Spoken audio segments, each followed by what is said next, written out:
the laziest Kryptonian in the Marvel Universe. Welcome back, brave explorers of impossible worlds. We are excited to have you here to continue this odyssey together. Before we continue, everything you'll hear is pure fiction, so please don't try to replicate combat techniques at home. This wonderful story and all its rights belong to its brilliant original author. We are only the messengers of entertainment. Want another dose of adventure? Subscribe to our YouTube channel so you don't miss a single chapter, and if you can't wait, our Patreon has exclusive surprises you'll love. Chapter 201 Funeral Banquet. After the funeral, a memorial reception was underway at Hepburn's former home in the small town of Troshna, where family and friends were honoring her.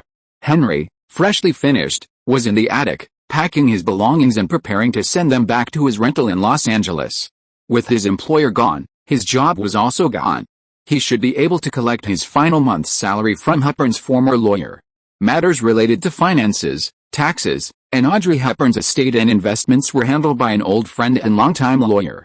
Henry also had to settle Hepburn's petty cash and return the supplementary credit card. He had to sign for all the necessary items. What could he say? Someone was dead, but the living had to continue living, and the rules of the world couldn't be ignored, especially when it came to money, which could easily lead to disputes. "Henry, are you upstairs?" someone called from the attic stairs. "Yes. Is there anything else downstairs?" Henry had prepared most of the funeral supplies. They served mostly cold dishes, not much that needed to be eaten hot. If they ran out, they would have to be restocked or replaced. But the man standing at the attic stairs wasn't asking Henry to come down and help. He was an old German with a bald Mediterranean hairline, Arnie Adler, Ms. Hepburn's lawyer. He said, "Because the lady's family members all have their own lives and are far apart, it may not be convenient to get together again in the future. Therefore, the will is scheduled to be read tonight, and I am here to inform you to be there as well," Henry said in surprise as he walked downstairs. "Why should I be there for the will to be read? Of course I want you to be there because it has something to do with you. Don't run around tonight, or I will have to notify you separately." Okay. I'll be there." After agreeing, Henry asked, "Mr. Adler, what should I do with my last salary, as well as the pocket money and credit cards that my boss left with me?" "Oh, for this part, the lady told me to settle it with you before she died, and there is also a special fund to handle these expenses. The accountant happens to be here too, so come with me to find him and figure this out." Henry asked, "Is there any quiet place in the house? Or should you come to the attic?" The two looked around the house, and lawyer Adler said, "I'd better bring everyone to the attic." "Okay. Then I'll go prepare the documents and the things to be handed over." "Okay." A moment later, lawyer Adler brought another elderly German man up to the attic.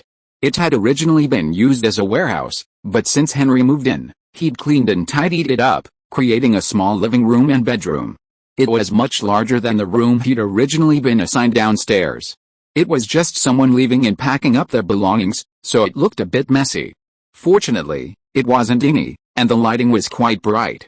Seeing this, Annie Adler asked, "Henry, are you moving out so soon? My job was to be my boss's assistant. Now that she's gone, and I can't channel spirits, I can't be her face in the world, or something like that. If I didn't leave, what else could I do?" Henry laughed. "Didn't Robert or Sean talk to you?" Shaking his head, Henry said, "They have experienced people. I just happened to fill in for Anton, the previous driver, and that's how I got to work for my boss. It doesn't seem like there's much point in staying here now." Henry was able to stick with his assistant because he was working for Audrey Hepburn. He wouldn't have been interested in anyone else. It wasn't a question of whether or not it could be done, but rather a question of whether or not one would be happy doing it. He invited the two respectable people to sit down and serve tea. Henry then filled the table with the account books, receipts, and the international currencies and credit cards he had prepared to return. The accountant calculated and counted the amounts based on the account books and receipts. After confirming that everything was correct, he submitted a visa for approval. Together with lawyer Annie Adler, they sealed the returned cash and credit cards in a brown paper bag, to be taken out and counted later during the liquidation of the assets. Lawyer Adler also checked the wording of the affidavit Henry had just drafted, and both parties signed and accepted it. This legal document was particularly important because it was signed in Switzerland, where Annie Adler was a practicing lawyer. Therefore, the text was written in French, one of Switzerland's official languages, rather than English. Looking at the affidavit Henry had drafted, Attorney Adler sighed. If the lady hadn't told me you didn't have any degree, I'd have thought you were a top graduate from some law school. Even the interns at my firm wouldn't be able to write such a simple document. They just photocopy existing documents or copy them with minor modifications. Henry chuckled and made excuses, saying, I looked for information beforehand, but only saw templates, not blank copies, so I wrote it down. That's excellent, too, Attorney Adler said with a smile. Remember to stay tonight, and don't leave too early. I'm old, and if you still want me to search the world for you, I'll definitely complain to Ms. Hepburn when I see her. The old man was telling a hellish joke, and Henry couldn't do anything else. He could only smile and respond, I certainly won't complain so soon. Give me a few more years to breathe, you kid. Lawyer Adler smiled and patted Henry on the shoulder. Remember, you must attend, okay? Having been specifically called to attend, Henry certainly wouldn't deliberately defy the call and leave early.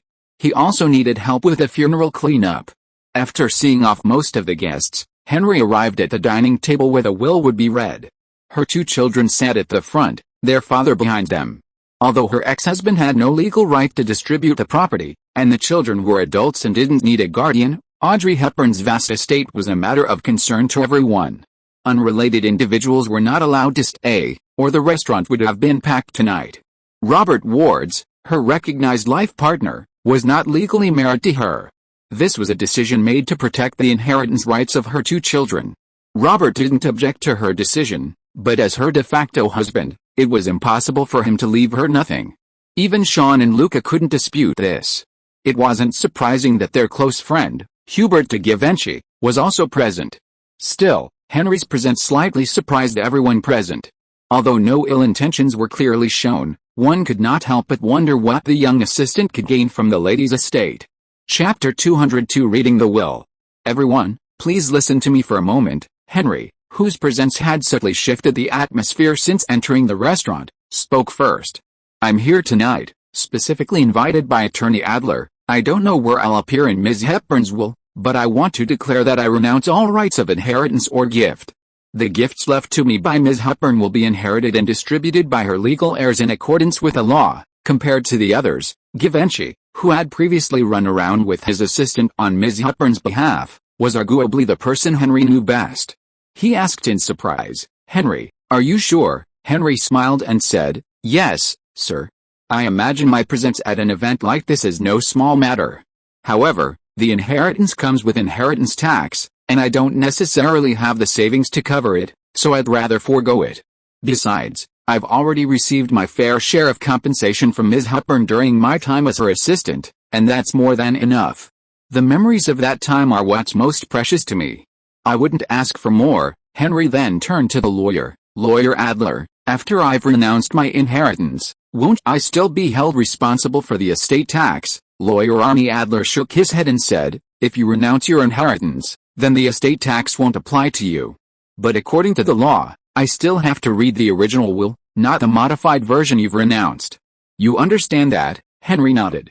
At the same time, Givenchy gestured to the seat next to him, asking the young assistant to sit down, rather than standing around as before. Perhaps the fact that this young assistant, who had only worked for a few years, declared that she would not interfere with Ms. Hepburn's estate made everyone feel a little better. After everyone agreed, Lawyer Arnie Adler began reading Audrey Hepburn's will. Beginning with my dear family and friends, Ms. Hepburn directly addressed her estate distribution. Unsurprisingly, the majority of her assets were divided equally between her two children. Real estate, for example, was difficult to divide, so the property was divided roughly based on its value, with each brother receiving a portion. Other movable assets, such as stocks, cash, and savings, were divided equally. The brothers also shared equal rights to the image rights and copyrights associated with the name Audrey Hepburn. Anything required the approval of both brothers. All items related to Hubert de Givenchy, such as clothing, perfume, and luxury goods designed in the name or inspired by Audrey Hepburn, were given back to Givenchy, consolidating the previously shared ownership rights. This was intended to avoid potential complications for Givenchy, who later had to deal with incomplete ownership rights. If the children wanted to pursue something in the name of Audrey Hepburn related to Givenchy, this action ensured that control remained firmly in the hands of the fashion icon. Both ex-husbands also had a share, but it was mostly items they'd shared during their marriage, which the woman was simply returning. Most of the items here were valuable artwork, pillows and bedding wouldn't be listed here. Finally, it was the woman's assistant's turn. Attorney Adler said, Henry, Ms. Hepburn met Mr. Tony Stark through Katharine Hepburn's relationship with her. Therefore, she intended to give you all of her Stark Industries shares, including her investment projects. The estimated value of this portion is around $500,000, but if you renounce this right, the shares will be divided equally between Ms. Hepburn's two legal heirs, Sean Ferrier and Luca Dotti. Just to confirm, do you also wish to renounce this right? Henry nodded without hesitation. Yes, I do, but then he asked curiously, our Stark Industries shares tradable? I remember they weren't a private company, lawyer Adler explained. I heard that after Mr. Howard Stark's unexpected death, Tony Stark adjusted his business strategy to raise inheritance taxes and took his companies public on a large scale. On the advice of her financial advisor, Ms. Hepburn has been buying some Stark Industries shares over the past year. Most of them are related companies. The main Stark shares are difficult to buy, and the price has been skyrocketing. I see. It seemed like another small step towards the world he was familiar with, Henry thought. Lawyer Arnie Adler continued, but Ms. Hepburn also guessed that you probably wouldn't accept this gift, but there are still two things that I hope you must accept. What are they? Henry asked curiously. In fact, the others were just as curious. Lawyer Adler took out two brown paper bags and placed them on the table. He pushed one of them out first and said, you have written a lot of manuscripts recently. Ms. Hepburn asked me to help you contact publishing houses in Britain and the United States that are interested in publishing. This is the best publishing house in the United States, and they have already started publishing. If you plan to return to the United States, you can keep up with the follow-up part yourself, and I don't need to help you contact across the ocean in Switzerland. If you still need my service, we will discuss the fees separately. Also, although this is something Ms. Hepburn left for you, the copyright originally belongs to you, and the only help she can provide is a letter of recommendation. So this can't be considered a valuable inheritance and will pass to the legal heirs. Of course, there are no estate taxes or other accounting matters to deal with, so you can accept it with peace of mind. Robert suddenly realized, oh, those love stories you told me. Henry, they're quite good. I was originally trying to persuade you to publish them, but I didn't expect Audrey to do it for you. This is truly an unexpected path. Henry smiled bitterly. Robert also told the others what he had heard recently, so that everyone would know what this gift from Audrey Hepburn was. Finally, Henry said bluntly, well, I can't get away with this one. So what's the other thing? It's not another thing I can't refuse, is it? Lawyer Adler pushed the second brown paper bag forward and said, this is a signed photo of Ms. Hepburn. As soon as he finished speaking, Henry eagerly grabbed the second brown paper bag, opened it, and pulled out the photo inside. It was a black and white still from the film Roman Holiday, a close-up portrait. Audrey Hepburn, in her 20s and prime, is forever preserved in this photograph. On the back of the photo, the woman's signature and a message are written in cursive script. In English, her gentle and virtuous handwriting reveals her character, the moonlight tonight is beautiful. If you are listening to this novel on a channel other than Fanfic World, it means it was downloaded and re-uploaded without effort. We warmly invite you to visit our channel, Fanfic World. There you will find the original version of this story and many other novels of various genres. We look forward to seeing you dive into a world of incredible novels. Chapter 203 Leaving Switzerland. Henry's luggage wasn't much when he left. Besides his personal clothes and belongings, he also had to move the computer he'd brought to Switzerland back to Los Angeles. Beyond that, he had no personal belongings. Early the morning after the reading of Ms. Hepburn's will, the taxi that was supposed to take him to the airport arrived at the quiet farmhouse after a phone call. As Henry loaded his luggage into the taxi, he had to dodge the harassment of the 5 dogs. Robert, standing next to him, smiled and said, Henry, look, they look like they were reluctant to see you go, too. No, these dogs are just trying to cause trouble, Henry said, slightly annoyed, gently kicking away a dog that had just raised its leg to urinate on a cardboard box. Looking at Robert's calm face, Henry suddenly remembered something and asked, didn't the lady leave you anything in her will yesterday? Of course not. These 5 dogs, Robert said, petting the dogs and laughing. He added, Audrey usually gives me what she wants to give me. She usually says what she wants to say. At that time, she just left something behind and told everyone how to distribute it. Since you never asked her for anything, she only mentioned you at that time. Actually, I wish she would tell me more often, Henry said with a hint of help. Haha, this is my privilege. Anyway, have a good trip. If you need any help, you can always contact me. Robert extended a hand and said goodbye. Henry shook it back and said, I will. Please take care of yourself, too. Just as Henry guessed, neither Robert, Sean nor Luca had any intention of recruiting him. Even if they had wanted to at first, they would have been discouraged by the gift of $500,000 in the lady's will. No matter how they planned to use the legacy left by the lady, it would only be beneficial to reduce the number of people who could make decisions. So they all tacitly expressed no opinion on the publication of Henry's manuscript and the signed photo. Anyway, those things could hardly be considered part of Ms. Hepburn's legacy, or so valuable that they had to fight for it. This is the end of the relationship. Henry thought so, but he didn't feel much regret. On the side, there was another person waiting to leave together. That was the Phoenix girl, Jean Grey. She had been helping until the end of the funeral banquet yesterday, and finally got a chance to get away. Or maybe she actually wanted to find a place, but after the lady left, she had no reason to stay. So today, she took this opportunity to follow Henry. Since she'd called the person herself, Henry wasn't so heartless as to abandon her. He politely opened the door for the woman, and after they both climbed into the car, Henry said in French, Geneva International Airport. The driver set off. You're going back to the United States? Jean asked the person beside her. Yes, how? By plane. Henry took out her passport, shook it, and said, get the entry and exit stamps and enter legally. Tisk. Jean Grey, who had essentially smuggled herself out of the country, certainly couldn't go back openly. If she could travel the world, why would she need to go through all the trouble of taking a plane? Still, she asked, where are you going? Wow, sister, you're asking so much?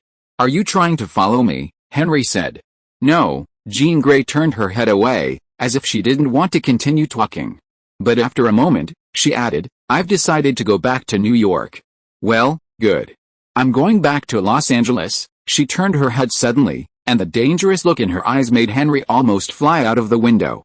He quickly changed the subject and asked, are you going back to Xavier's School for Gifted Youngsters? Phoenix was embarrassed to say that the school had been renamed Jean Grey's School for Gifted Youngsters by the new principal, Mystique. One of her reasons for wanting to go back was probably to remove the sign. Aren't you afraid of being in trouble with the US government? I have been in contact with Raven these days, and she also thinks that the government is not a big problem. I can go back anytime I want. Changing the name, denying it to death, what's the big deal? Magneto's Genosha Island shelters more wanted criminals. Except for a few cases that are too serious, or the incident happened not long ago and is still fresh and hot, have the US military come to the door to ask for people? The US government has always wanted control, not justice. Guess how many of those terrorists and wanted criminals with names are kept by the CIA? And after staying with Henry and taking care of Ms. Audrey Hepburn for more than 10 days, Jean Grey regained more humanity and memories. The previous confusion did not get alleviated or enlightened in the lonely wandering, but only made her more obsessed and fell into the emotional trap she had woven for herself. But contact with people melted the layer of ice wrapped around her emotions. Especially the contact with a lady's thin body, the warmth that seemed fleeting made her long for human contact even more. So, Jean Grey had been secretly trying to contact the X-Men these days. She wanted to go back, not necessarily to continue exposing herself to the public, but to return to where she belonged. Henry didn't complain about the thought, but instead said, that's great. Having a place to go back to is always better than having no place to go back to, so what are you going back to Los Angeles for? Why don't you come back to New York with me? With your abilities, you'll definitely be very useful to the X-Men, Jean invited. Henry responded with a disgusted, what the hell are you talking about? Going to New York, the epicenter of a cosmic catastrophe, was enough, but squatting in a stinking mutant shithole? If I didn't have telepathy, you mutants wouldn't have a place in my life. Understand? Sensing the murderous intent rising in the other person's face because of his expression, Henry quickly said, Los Angeles is great. I still have a rental there, and I haven't moved out yet. It would be a waste if I didn't go back and lie there. Hearing this nonsensical excuse, Jean Grey lost interest in continuing. Who said playing hard to get could pique a person's desire for a challenge? It was clearly the lickspittle that was more appealing. Jean Grey wanted to go back to Scott right now. Cyclops was so adorable, a little teasing would make him jealous. Seeing this troublesome individual fall silent, Henry was happy to remain silent as well. Although he didn't know the limits of what he could do, he was certain of one thing: Phoenix Girl, wielding the Phoenix Force, was undoubtedly one of the world's most formidable fighters. Following the principle that with great power comes great trouble, and therefore great responsibility, such a person should be avoided as far as possible. Jean's question also forced Henry to confront a question. What would he do after returning to Los Angeles? Would he continue to work on film crews as a minor actor? That seemed rather boring, after witnessing that glamorous yet grimy world. Should he capitalize on the recent surge in Moore's Law to establish his own position in the information industry and make CK's name a legend? Henry never thought of exposing this vest. The more famous the hacker's name is, isn't it like telling the police to come and arrest me quickly? So you can create the CK legend, but you have to do it secretly, and you still have to have a job as a cover. Besides, your savings are not yet at the level where you can retire early, so you need to have an income. It's true that you should live a life of idleness and wait for death. But you can't just wait for death without eating. Starving to death is too uncomfortable. Even though the time he experienced it, he was only starving to death, and Henry didn't want to try it again. Thanks to Jing Jing Defin and the little flying insect who was reading for the reward. Chapter 204: Return to Los Angeles. The return to Los Angeles was uneventful. Jean Grey, the Phoenix, had already departed before entering the airport. If her powers were properly developed, she would be truly omnipotent, so there was no need to worry about her. Perhaps only Scarlet Witch at the full power of chaos could be compared to her. Neither was powerful enough to be constrained by rules. By comparison, even Superman would have to reach a certain stage of development before he could possibly contend.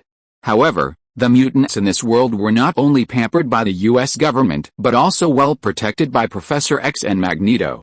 When external pressure grows, internal resilience also increases. And vice versa. While these two mountain-like umbrellas of protection shielded the mutants from most storms, the result was a weakening of the group, not an awakening. For another thing, even the abilities of this world's X-Men were nowhere near the level of their comic book counterparts. Everyone seemed to rely on instinct, undeveloped. But from another perspective, this was a good thing. At least the relationship between mutants and the government hasn't reached a point of confrontation. The world is much more peaceful because of this. Who knows how long this statement will last? Henry is very confident about it. Unloading the luggage he brought back from Switzerland from the taxi, old Gary, who likes to bask in the sun on the street, is still dressed in his coquettish attire, and his lipstick is still a flashy purple. He immediately sees Henry returning. With a swaying gait, old Gary approached Henry and sized him up. "Hey, so you're planning on moving back in? I thought you were going to keep renting my place and feeding mosquitoes, and I was wondering if I should talk to those mosquitoes about raising the rent." "Hey, you old ass, you're giving me a head start right after I get back. I guess I'm going to buy a few pounds of Mexican devil peppers and make you some spicy chicken to clear your stomach. Are you still constipated? I promise I'll even pull your intestines out." "Ugh, kid, relax. Old Gary's a good landlord. He didn't pick your lock, and renting the house to someone else is proof of that," the coquettish old tenant boasted. Then the two of them laughed and exchanged a manly hug. No one's hands foolishly moved to their butts. After greeting each other, old Gary took the lightest items and helped Henry carry them upstairs.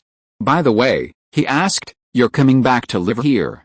Is there any news about Ms. Audrey Hepburn?" Henry said in surprise. "Is there no news here yet?" "No, apart from the news at the beginning of the month about Mother Teresa calling on everyone to pray, there have been no other reports. Then there will probably be reports in a few days." Henry didn't think there was anything to hide about this matter. After all, it was reported in the newspapers in Europe. It was only the United States that was a little slow, so he said, "Ms. Hepburn passed away on the evening of the 20th. The funeral was held on the 24th. She was buried in the Delachanas cemetery in the small town of Tronchanas, Switzerland." "Wow, that wasn't just 2 days ago. You're being driven back now." Old Gary made an exaggerated expression of surprise. Henry said, "Come on, I'm just Ms. Audrey Hepburn's assistant, not their housekeeper. Since I don't plan to follow her to heaven and continue serving her, what business does her family has with her 2 children? What business do I have with them?" "Well, you've only been serving Audrey Hepburn for less than 2 years. You're probably not that familiar with her family, Old Gary said gratefully. But you picked the perfect time to temporarily leave Los Angeles. Why? Henry asked, puzzled. What happened last year caused quite a stir in the United States. Did you notice? You're not talking about that big incident that caused such a stir across the country, are you? Henry recalled the news he'd occasionally noticed in New York. Old Gary complained unhappily. That incident. A black man on parole from Madfake was portrayed as a victim by a group of malicious journalists for resisting arrest and assaulting a police officer, giving those black people a reason to riot. It started as a protest, but it quickly devolved into a riot, with protesters clashing with police. Then some people started destroying white-owned stores and stealing the goods inside. Then the whole thing seemed to get out of control, and the black community seemed to want to vent their long-accumulated dissatisfaction. Not only did they target the white bosses, but they also robbed a lot of Asian stores. Do you know how crazy those days were? Not only were the blacks making trouble, but even the Mexicans in the South were secretly joining in the riots. Robbery, rape, murder, arson, so much so that I almost thought I was in Chicago at the beginning of the century. Fortunately, we are close to the Brazilian community, and we don't have any problems with Mexicans or blacks, so we stopped them. But the most brutal counterattack came from Korean Street. I heard that they formed their own militia to defend themselves, and killed and injured many people. In the end, it was with the deployment of the army and the support of law enforcement officers from all over the United States that the matter was suppressed. But although there are no major riots, sporadic small-scale disturbances have continued to this day. So, now that you're back, even though you've avoided the worst of last year's chaos, the streets aren't quite as peaceful now. They're not as peaceful as they were before you became Audrey Hepburn's assistant. You better be careful about your safety. I appreciate your advice. Thank you. Henry opened the door. The two of them carried their belongings inside and set them aside in the open space. Even though he was carrying the lightest item in Henry's luggage, old Gary was still panting. But he refused to let out his complaints, as if he'd been holding them in for a long time. He said, I've heard people say black people are stupid my whole life, and this time I finally see the truth. The news has been debunked, but they're like blind, still clinging to the old news. Haha, Henry said. The truth never matters. They just want to justify their actions. Besides, for many people, it's done. It's done. It's stolen. It's stolen. Does it mean that if you realize something was wrong afterward, apologize, and return the things, then your mistakes are wiped out? It's better to make the best of a bad situation and give everyone the illusion that they're the right one. As long as enough people make the mistake and he's not the most serious one, there's a chance he'll escape legal punishment. So you say black people are stupid? I think they were too smart. Chapter 205 Goals and Regrets. Seeing that old Gary was about to continue, Henry quickly interrupted him, saying, Come to my place for dinner tonight. I need to clean up the house first and go buy some food. Tonight, I want to hear about the news in Los Angeles this year. Old Gary thought for a moment and said, Okay, we'll talk tonight. Tonight, Henry nodded. After the coquettish landlord left, Henry rolled up his sleeves and quickly cleaned the place. Despite having spent the previous year or so traveling around the world with Audrey Hepburn, Henry would occasionally sneak back to Los Angeles. Besides cleaning, he would upload some data or programs under the name of CK. The computer he brought to Switzerland was the Stark i486 he had bought earlier, and the monitor was a large, commercially available quart. One of the reasons he hadn't given up on the Los Angeles rental was that, besides the speakers, he needed space for the hand-built server-class computer. Although it wasn't as powerful as the supercomputers built with massive financial support from corporate consortiums, it was still quite large. But Henry was confident that this hand-built server was several generations ahead of commercially available computers. It should last at least until the new century. This was an experimental computer designed to build its own ecosystem, serve as an operating environment, and provide multitasking. It had 4 CPUs alone, with room for expansion. He didn't need to worry about hardware development. He could just copy future developments and build something that was roughly usable. When he reached a bottleneck, he would look for breakthroughs in quantum computing technology. Not rushing to achieve it now would give him some technical reserves. The most important software component was the operating system.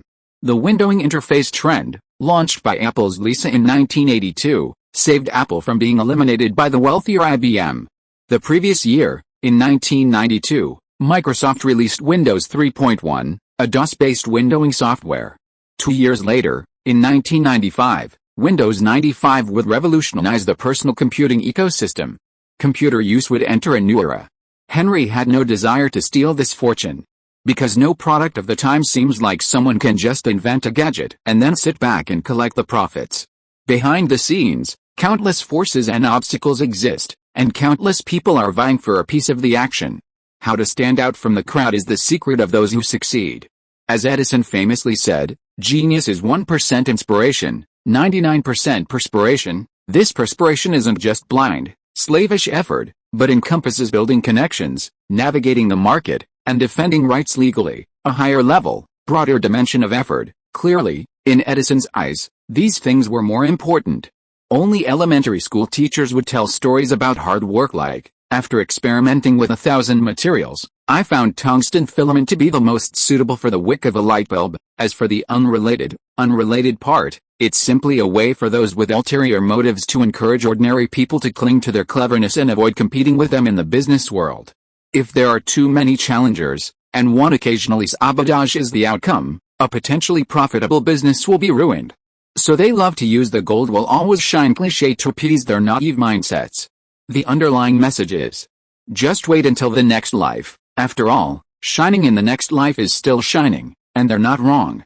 The point is, this is the Marvel Universe, a place teeming with superpowers, aliens, and mutants. What's the point of a Kryptonian cat battling wits and courage with a bunch of Jewish people in Silicon Valley and Wall Street? Being a minor actor in Hollywood might be justified as experiencing life and witnessing the glamour of Hollywood. But being on Wall Street is worse than being a thief, even though that financial world is darker and more corrupt. You just don't have any interest in something you don't have. Henry wanted to do something different, to bring a Linux windowing system to market early, under the premise of open source sharing. He would also use minimal performance to provide a good user experience and lower the barrier to entry for Linux users. Simply put, he wanted to be a scumbag. Don't ask what the purpose was. The answer is to maintain the selfless image of the CK name and project the demeanor of a faceless boss. As for the aftermath this would bring to the entire emerging tech industry, which was struggling to monetize but couldn't, Henry didn't care. Maintaining world peace wasn't his responsibility, let alone maintaining world order. He didn't resort to hacking to cause trouble, and the world should be grateful to the name CK. However, while cleaning wasn't a big deal for Henry, with his super speed, considering the purpose of technology is to make life more convenient and easier, perhaps he could develop a suitable household robot? He could find parts or raw materials at a junkyard and craft them with his Kryptonian abilities. That's how he handcrafted the server in the house. Building a robot shouldn't be a big deal. It wouldn't require advanced AI control, just basic automated programming would be fine. A robot vacuum, for example, would undoubtedly be much simpler to build than those humanoid robots that could dance and mimic human movements. This way, when he's away, someone would still be keeping his house tidy, even if it was a robot. And his future goal was to make this Kryptonian person live the life of a useless person. Although this goal seemed odd, Henry didn't find it difficult to achieve, and his daily responsibilities remained uncertain. In fact, if he had any regrets during this time, he'd realized one thing: even the most powerful Kryptonians could not defeat the god of death without proper study and training. Whether it was an accident or an attack, Henry could handle it with a high profile or a low profile if he chose. Although, in most cases, the quickest solution wasn't necessarily the best solution. So, when the super brain called for the use of superpowers to overcome a challenge, Henry would usually consider whether there were more appropriate options in the moment. However, when faced with illness and aging, his current self was useless.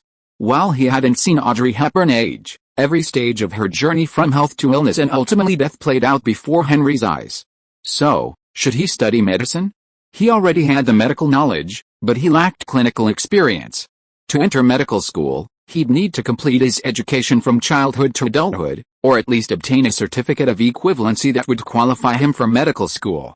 Then, progressing through internship and residency, hoping to one day become an authority in a field.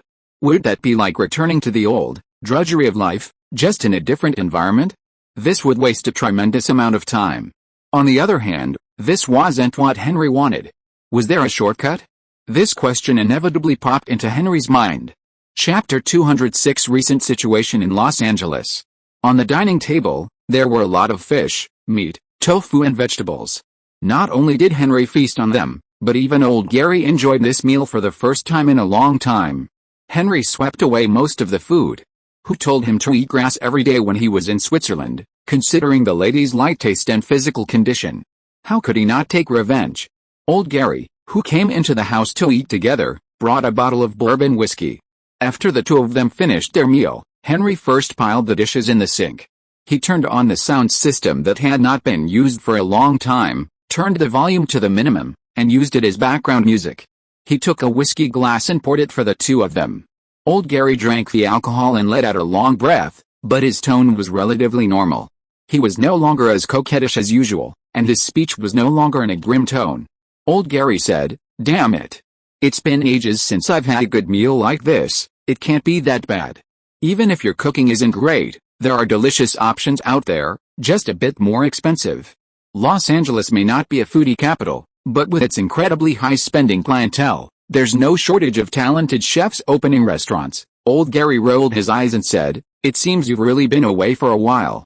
Back in the day, as long as you stayed out of those gang-related neighborhoods in Los Angeles, you wouldn't run into any trouble.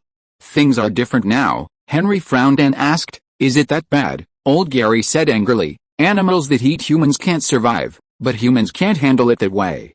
The government seemed to suppress the riots with strong measures, but ultimately they were weak and gave in to the black people. They even punished those dedicated police officers. I can't help but wonder if in the future, if a black person commits murder, they can just insist on their skin color and claim white people discriminate against them, convicting them, and then acquit them." Henry shrugged and said, "Nothing can be done about it. Biologically, the introduction of an alien species into an area inevitably triggers a corresponding chain reaction. When white people brought black people from Africa to America as slaves, they were destined to bear the consequences today. Those damn black people," Old Gary cursed, then added, "Anyway, the streets of Los Angeles these days, outside of downtown and the wealthy areas, are pretty much the same. It's best not to walk the streets alone at night." "Will you get robbed?" Henry asked curiously. Old Gary replied, "Even if you don't get robbed, don't you see how arrogant those black people are? As long as you look easy to bully, they'll take advantage of you. As for what will happen in the end, I can only say that no matter what happens, it won't be surprising." After hearing this, Henry didn't want to ask the police why they didn't do anything. Although the Los Angeles riots last year were suppressed by the joint efforts of the Army and law enforcement agencies. But the incident itself ended up damaging the credibility of the police. It's not the kind of time when a crackdown has just ended and petty thieves know how to restrain themselves. So instead of blaming the blacks for being too demanding, it's better to say that the Los Angeles government gave this opportunity. If the black group doesn't take advantage of it, it would be a waste of their natural cleverness. Although he hasn't made up his mind to go back and stir up trouble, Henry still asked, "What about Hollywood? Is it the same situation?" You underestimate the group of Jews who are at the top of Hollywood. In addition to raising funds for themselves and forming a small circle to play with, those blacks also want to get their hands on this top-level cake? They are dreaming. Come to think of it, from jazz and soul music all the way to contemporary rap, it's the worlds that black people have built, with their own rules. The 8 major arts in Western culture have always been centered around white values. Especially in Hollywood, the world of fame and fortune. A bunch of black people, speaking with a lisp and carrying guns, dreaming of intervening in it would likely end up in pieces. Compared to those real bosses, these African Americans aren't even close. Even in the political era of Black Lives Matter, it was only a few films with black roots that proved themselves at the box office, leading Hollywood, a blind believer in trends, to believe the black era had arrived. But this didn't sway the upper echelons, it simply led to an increasing presence of black voices in films. As long as black people can continue to prove themselves at the box office, they'll be cast aside by Hollywood, just like generations of discarded superstars. "So, you want to go back to acting?" Henry muttered to himself. "What? Do you have any other plans?" Old Gary thought for a moment and said, "You've been with Audrey Hepburn for over a year, and haven't you inherited any connections from her? Or maybe she agreed to help you pave the way, introduce you to some great directors. Didn't you satisfy her?" "Fuck. Gary, that's too much," Henry complained, a little angrily. Old Gary raised his hands in surrender and said bluntly, "My bad." Henry then spoke seriously, "I did attend several fundraising events with Ms. Hepburn and got to know quite a few people. But that circle wasn't exclusive to Hollywood, and it was quite exclusive. I was just a transparent assistant, with no say in those people. Even if I were to use Audrey Hepburn's name to scam people today, it wouldn't be of much use now that she's passed away. Besides, she has children in the film industry, so it's not my turn to intervene. That's right. So you didn't go to her children? Old Gary asked. Henry replied, Sean's mainly involved in the European film industry. European cinema itself is struggling, so what's the point of going there? Besides, who would want to support their mother's former assistant? Someone with the resources and investment potential is more promising, isn't that better? That's true, old Gary sighed. He then helped Henry take stock, saying, so, besides being a bit of a bystander actor for over 6 months, you also worked as Audrey Hepburn's assistant for over a year. With that kind of experience, do you have any intention of pursuing a career as an agent, or even as an assistant producer, and then a career as a producer? No, an agent is probably the way to go. As for producers, without some connections, they wouldn't even dare to hire you. Henry laughed, and then, big stars won't be my clients. I can only hope that some small-timer, signed from nowhere, can rise to the top of the best actor or best actress list? Man, that's not an easy path, old Gary said disdainfully. There's no easy path to success. If there was, I'd take it. And would I tell you? Oh, you're absolutely right. Things people easily reveal are either unimportant or they don't care about. No one is too stupid to keep a secret. The only reason is that they don't take such a secret to heart. Chapter 207, Unexpected and Expected Development. He was just chatting with old Gary about the latest happenings in Hollywood. Henry had no plans to return to Vanity Fair for now, preferring to remain an inconspicuous background presence. The reason was simple, he'd experienced it before, and it wasn't fun. So, he didn't want to try it anymore. But no one ever said they'd make being an extra their lifelong career, never regretting it. What they'd do next, they'd figure out later. Right now, Henry wanted to build a household cleaning robot that could perform basic cleaning and maintenance. Humanoid robots were the least of his considerations, as they were the most difficult to use. Bipedal locomotion alone required numerous and complex considerations, not to mention arm movements and overall coordination. Robots with tracks on the lower body and a half-humanoid body were acceptable. Not only did they offer stable mobility, but if they wanted more functionality, they could simply add robotic arms with the necessary functions. However, the aesthetics were less than ideal. If you're aiming for an industrial style and focused on practicality, this design would be the most suitable and easiest to build. However, if you tried to add too many functions and robotic arms, you could end up with an industrial Cthulhu. However, Henry still wanted to spend some time on the design and didn't want to pack every function at once. Therefore, his plan was to design the robot with a core that could be freely combined with various function kits. The advantage of building these components separately and combining them as needed was that he didn't have to worry about integrating all the functions together, and it also allowed for future upgrades. Furthermore, upgrading a single cleaning kit or core, as long as the connectors were universal, didn't require rebuilding the entire cleaning robot.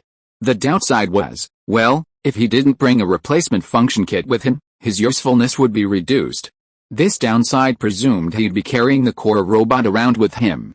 But since Henry wanted a small device to take care of the family, that downside wasn't a big deal. There was no need to draw a blueprint. Henry had a plan in mind in a flash. He didn't need to design this specific design himself, he could simply look for models from science fiction. The core droids from Star Wars, the space robots headed by R2-D2, were the ones that best matched his vision. However, Henry didn't want a mobile trash can for his home. So, he wanted to make something similar to the spherical BB-8, a robot that hadn't yet appeared in this world's films. Its internal design wasn't particularly sci-fi, it was based on a spherical robot designed in the early 21st century by a toy company partially owned by Disney.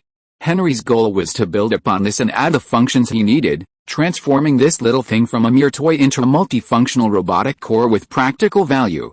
Henry was quite dedicated to the development of his super brain. If he were to build a spaceship capable of interstellar flight and space jumps, he wouldn't even know the theoretical basis for the technology. Therefore, it was easier to modify existing systems to suit his needs. This thought reminded Henry of the battle the X-Men had dragged him into over 6 months ago.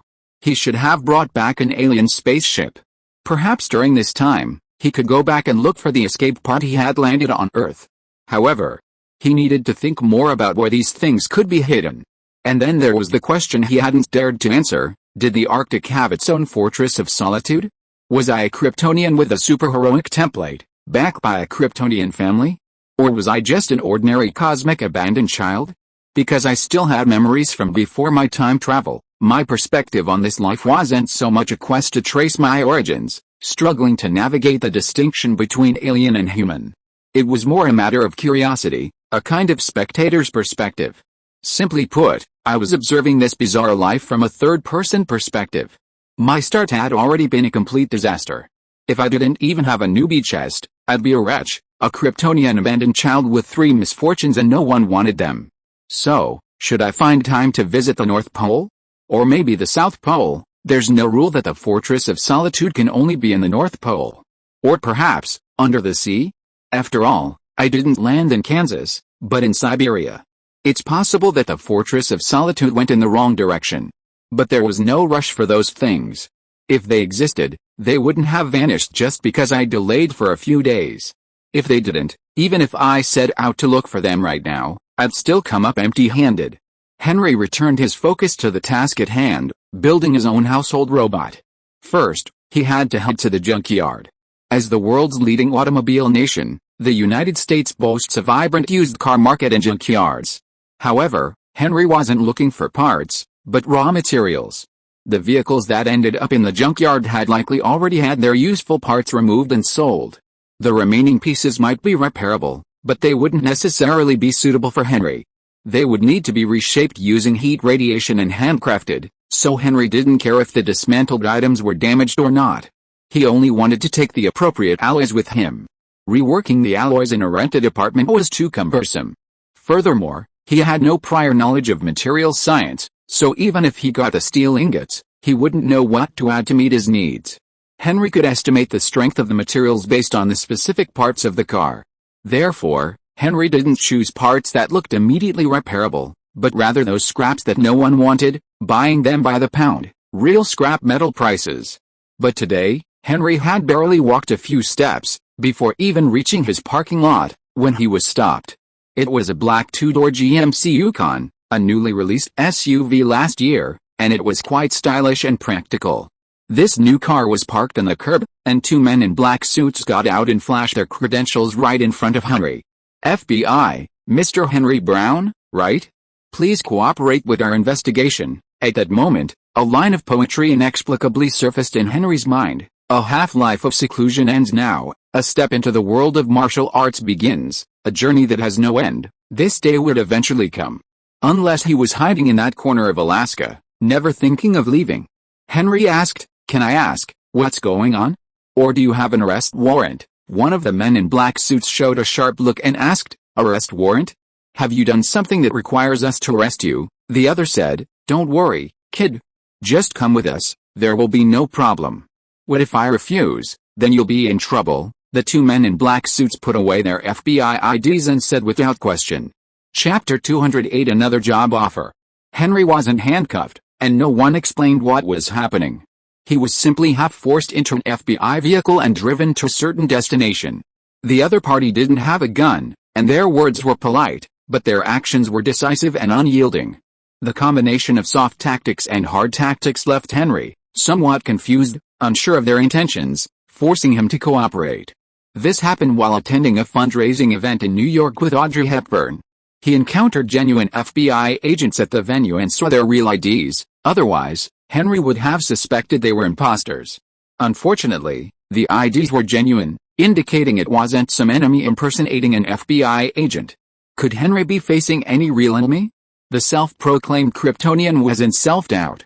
He had the impression that the CIA and SHIELD also liked to operate under FBI guise when operating stateside. So, was this a covert operation between the 2 organizations? The CIA's intelligence source might be Brian Mills, and SHIELD's from the X-Men. If it was truly a leak, his abilities had been exposed to these people for over a year. They knew the information back then, but it only came to light today. His neural activity wasn't dinosaur level, it was dead level. That's why he suddenly resurfaced today. If it was a recent event, Was it because he hired Phoenix to act as a medium, allowing Audrey Hepburn's two children to converse with their mother in their consciousness, and thus waking up Audrey Hepburn, drawing attention? Or was it because he hadn't paid his taxes yet, and so they were targeted? Personal income tax season is April, and it hasn't even arrived yet.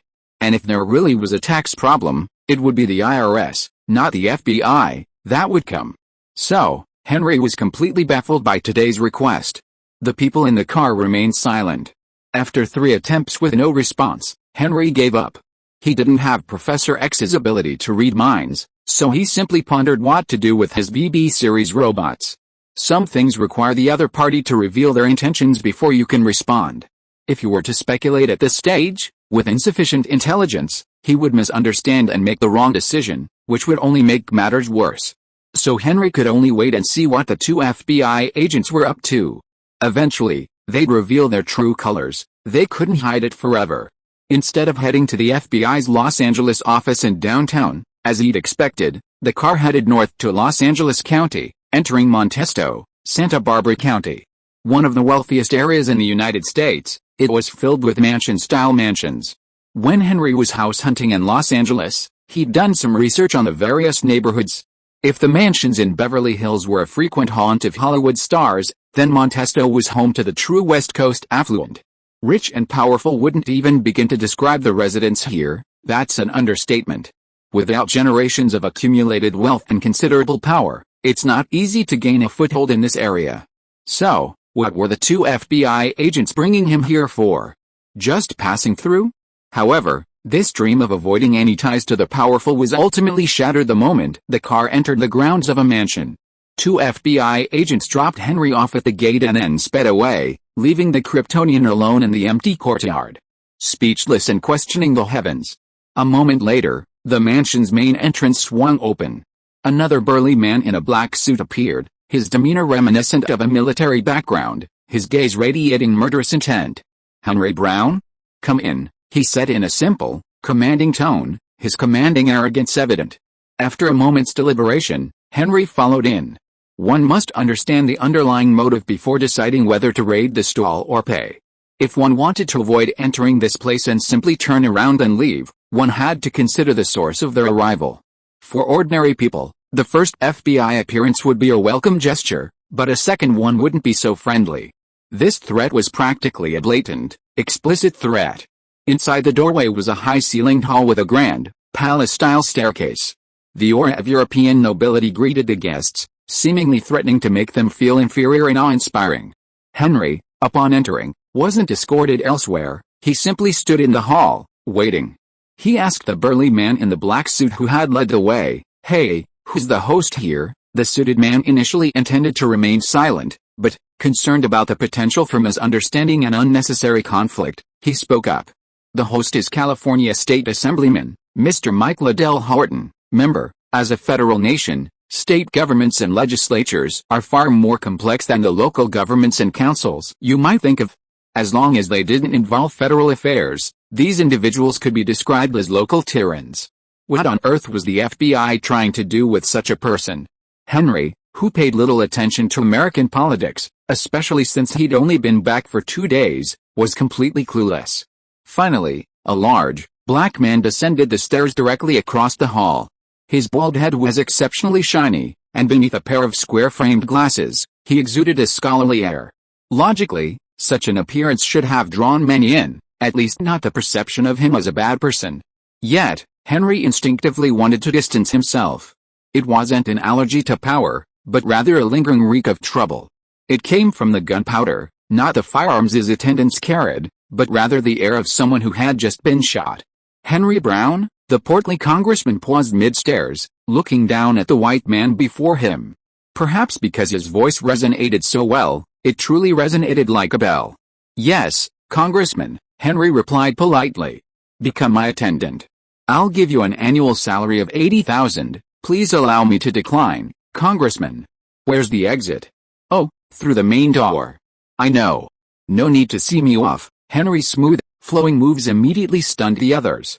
But as he tried to leave, he was stopped by the man in the black suit who had ushered him in. "Mr. Congressman, I think this is just a job offer. I should still have the right to refuse," Henry said as he turned around. The fat black congressman was stunned, looking quite funny. But then his face changed and he said seriously, "No, you didn't. And your attitude will only cause trouble. Could it be that I refused to work and broke the law? What law did I break? American labor law? Federal law? Or state law?" Henry asked with a smile. "If you refuse me, you are offending me and getting yourself into big trouble," after the fat black congressman threatened. He ordered the others, "Take him to the lounge and wait. If necessary, pull him out to block the gun." Chapter 209 The Iron Man. Just as Henry suspected, Congressman Mike Liddell Horton was in trouble, so he needed a bulletproof shield. As for his ability, it was likely known to everyone above a certain level. This wasn't surprising, after all, he had demonstrated it before Alex Hart, a financial tycoon. During his time with Ms. Hepburn, many high-ranking individuals had offered him a job, but Henry simply refused. These individuals also exercised restraint, understanding the stakes. Only the congressman didn't understand, perhaps driven by desperation, and resorted to such tactics to invite Henry. The $80,000 annual salary he offered seemed substantial, nearly double the average American salary of the era.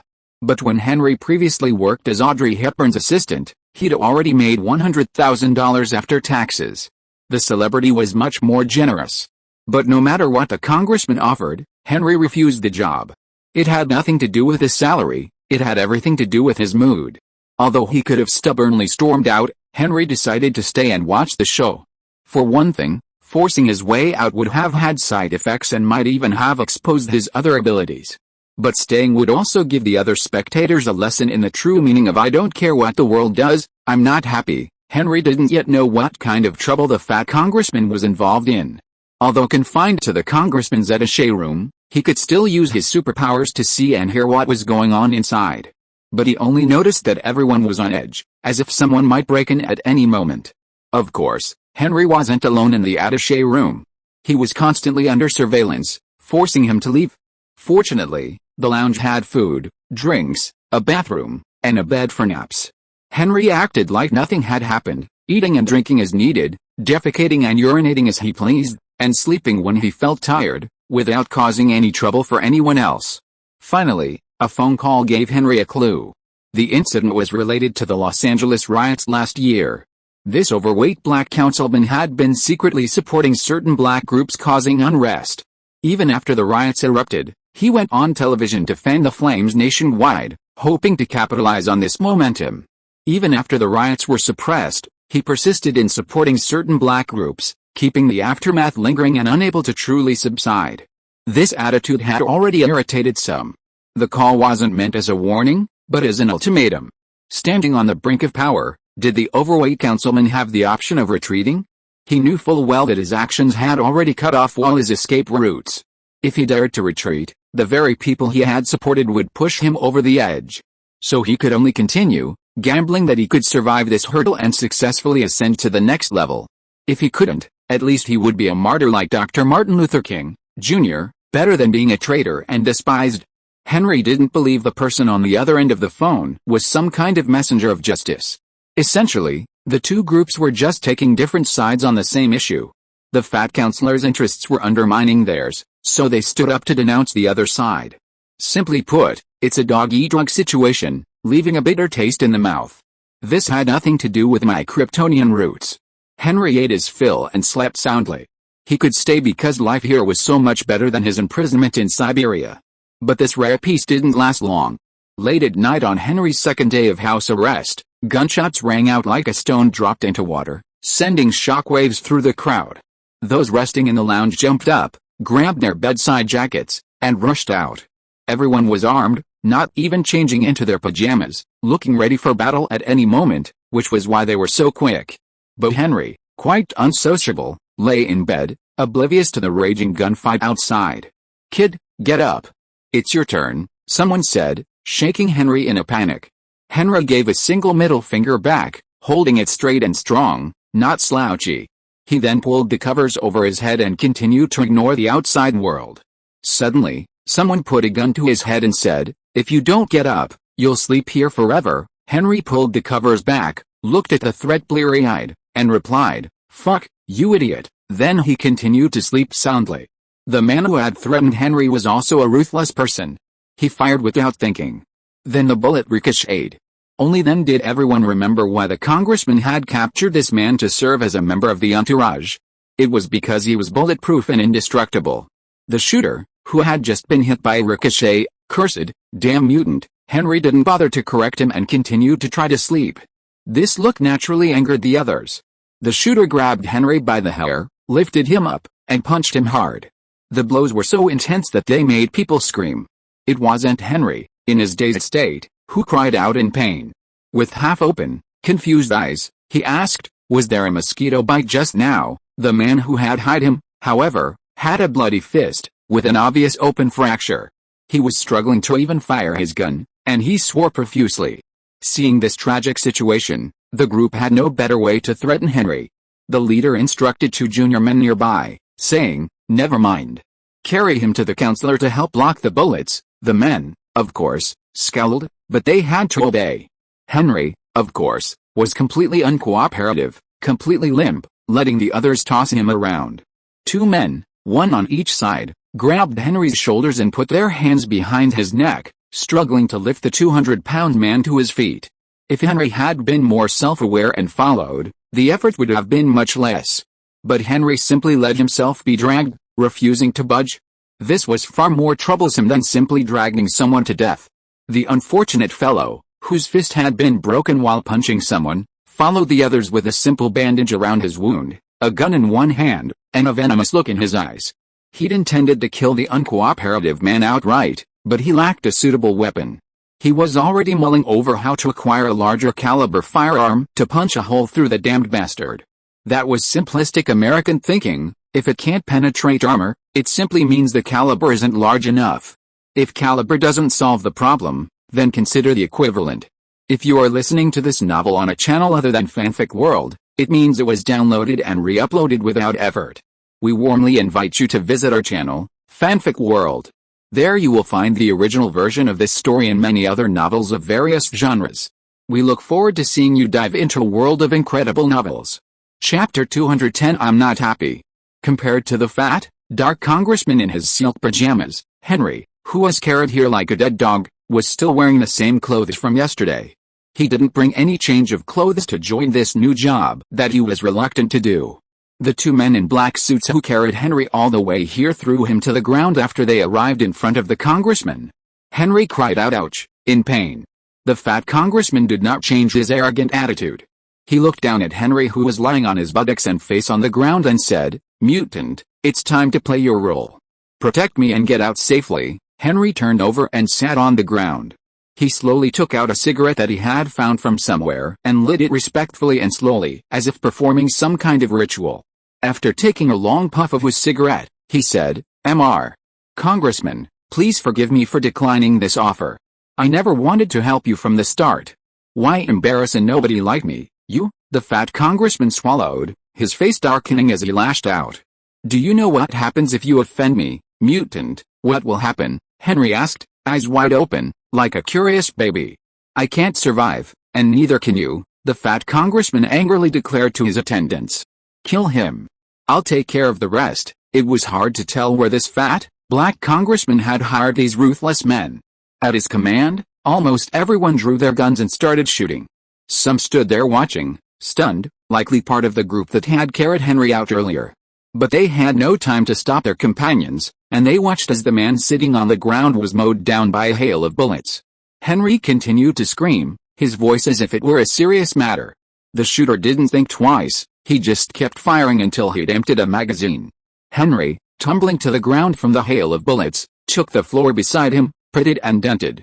But by the time everyone had emptied their guns, Henry, still writhing on the ground, gave way to a deep-throated laugh. The irony was palpable. Seeing this scene, everyone finally remembered why they had summoned this man. The fat congressman's expression was once again stunned and full of amusement.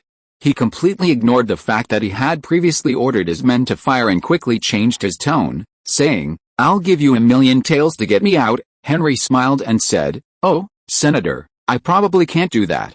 I'm in pain all over right now. I might have broken bones, pulled muscles, broken nails, and split hair. If anyone shoots me a few more times, I might not be able to hold out. So, save that million taels for a proper funeral, maybe with an archbishop. Ah, I'm dying. Ho ha, no matter how good the acting is, it would be impossible to hold back in such a situation, and Henry just burst out laughing. He rolled on the ground with laughter. Fuck. You're dead, you're really dead. I know the military is still conducting experiments on mutants. You think bullets can't hurt you, so you can. Bang bang bang bang. Gunshots rang out at close range. Henry had been messing around for so long, stalling for time and letting the gunman in. Today's matter was simple. Henry didn't even need to resort to using a knife to kill someone else. Wasn't this old black man using himself as a lifeline because he'd become a target? No need to expose his abilities, no need to dirty his hands. Just play dead and someone would naturally come forward to deal with him. However, it was unclear whether these people were just too clueless or for some other reason. The fat old black man in front of him was only focused on himself, and no one around him warned him. Was he desperate? Otherwise, it was unimaginable why a normal person would behave so idiotically. Even more terrible, the group that rushed in was quite disciplined. While the attention of those inside was diverted, they didn't alert the enemy. Instead, they quietly deployed their forces, occupying all advantageous positions in front and semi-encircling the congressman and his group. Once their deployment was complete, they would immediately launch their attack. It could be said that Henry was the biggest assist. He even used himself as bait, causing most of the congressman's entourage to empty their magazines. So, in the first wave of attacks, they took down quite a few people. However, the black congressman, who held the largest area, seemed to be blessed by a divine intervention. Not a single bullet hit him. It was also because it was late at night, and the house was only dimly lit, so everyone could only see the silhouettes of people, unable to distinguish who was who. Faced with this obvious encirclement, the congressman's entourage seemed to have their accused turned on. Those with the bullets still in their guns didn't stop to fire back at the enemy, but instead marched their employers away in the direction of retreat. As for the unfortunate ones who were shot down, their fate was unknown, and no one came to rescue them. Even Henry, who was clearly uncooperative, was abandoned. No matter how foolish they were, they should have seen clearly this time. Carrying Henry would not only be useless, but might even hinder them. Therefore, no one mentioned whether to carry him away and continue to use him as a human shield. Because to do that, at least someone had to carry him. It would cost at least 2 people, slowing things down. He might even reveal his position by talking, and then he wouldn't be able to be killed. Everyone was wondering, who had suggested recruiting this mutant? Henry sat up, scoffing, and watched the fat, black councilman, who was confused, flee in disarray. Many wealthy individuals, more powerful and wealthy than the black man, had previously offered Henry olive branches. Henry accepted none, and the group simply smiled and walked away without a single complaint. Are the wealthy more cultured? Stop it. Because they understood that if the person wasn't willing to cooperate with this kind of bulletproof job, they'd be better off buying a few more bulletproof briefcases for their team. Besides, being an attaché inevitably involved a certain degree of privacy. Therefore, trustworthiness was crucial. Could such a candidate be coerced into submission through coercion or threats? Was it because they felt their lives were too long and they weren't afraid of the other person failing them at the crucial moment? Any normal person could understand this. This was why, to prove his worth as Audrey Hepburn's assistant and bodyguard, Henry chose to reveal his iron body, among his many superpowers. This was because it was a purely defensive, passive ability, posing the least threat to others. Furthermore, if someone wanted to exploit it, Henry's willingness was crucial. If simple inducement didn't work, threats would be the only option. Since threats against the person themselves were largely ineffective, the only option was to leverage personal relationships. Who could he use as a hostage to threaten a man of unknown origin, fatherless, wifeless, childless, or girlfriendless? In the past, some wealthy individuals considered Audrey Hepburn a weakness for Henry Brown. But now that she's dead, would digging up her grave and using her corpse as a threat? Henry stayed behind to stage this farce today, proving to everyone that, regardless of the consequences, he wouldn't be happy. A comeback? As long as he didn't want it, no one with a spatula could stop him. Chapter 211 The Gunman's Dilemma. Having acted in and watched the show, Henry sat on the ground, grinning triumphantly. Laughing alone, the laughter gradually faded. His mood would eventually calm down. He whipped his head around, looking at the gunmen who had attacked him earlier, each standing around him, and asked, "Aren't you going to go after that fat black man? You should know that I, alone and unarmed, can't stop you." "Oh, you're so precise with your words." One of the gunmen stepped out, his voice sounding familiar to Henry. Thinking carefully, he remembered that they were the same men in black suits who had been working as a security guard at a mansion banquet over a year ago. A skilled gunman had snatched up their target and sent him packing. It was this man who was speaking. So, were these guys from the Continental Hotel again? Unsurprisingly, Henry had overheard Tony Stark and Alex Hart's secret conversation in the study. Only then could he guess their origins. But so what? Even when it was time to play dumb, his acting skills still had to shine. Henry feigned confusion, propping up his tattered clothes and saying, "Look, I have so many holes on my body. I'm a victim. You have nothing to do with me." "How?" he chuckled. However, this gunman, who looked to be of retirement age, had two strange men standing beside him. One of them had a green face and fangs, his entire face stretched beyond the limit of an ordinary person, and he looked like he was about to pounce on Henry. The other's arms were emitting white light and gradually transformed into a hard substance. But the gunman who came out stopped the two men. He squatted in front of Henry and said, "You know, we were going to attack yesterday. The employer's request was to kill everyone in this room, leaving no one alive. We only postponed it for a day because we got the information that you joined the parliamentarians' camp to make additional preparations.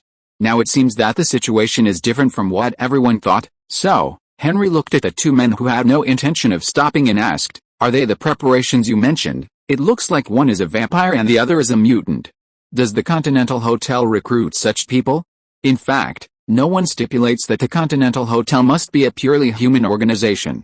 The old gunman squatting in front asked curiously, "Are they useful?" "I don't know, I'm curious too," Henry asked back. "What will you do if you can't complete your employer's goals? After all, you are not the main target, so at least you have to be restrained." "Then your main target ran away." "In this way, I play the role of a protector," Henry excused himself. The old gunman stood up and said, "Haha, the people coming from the backyard are from the Russian gang, and Baba Yaga is among them. If that black man wants to escape, he must at least ask the X-Men for help.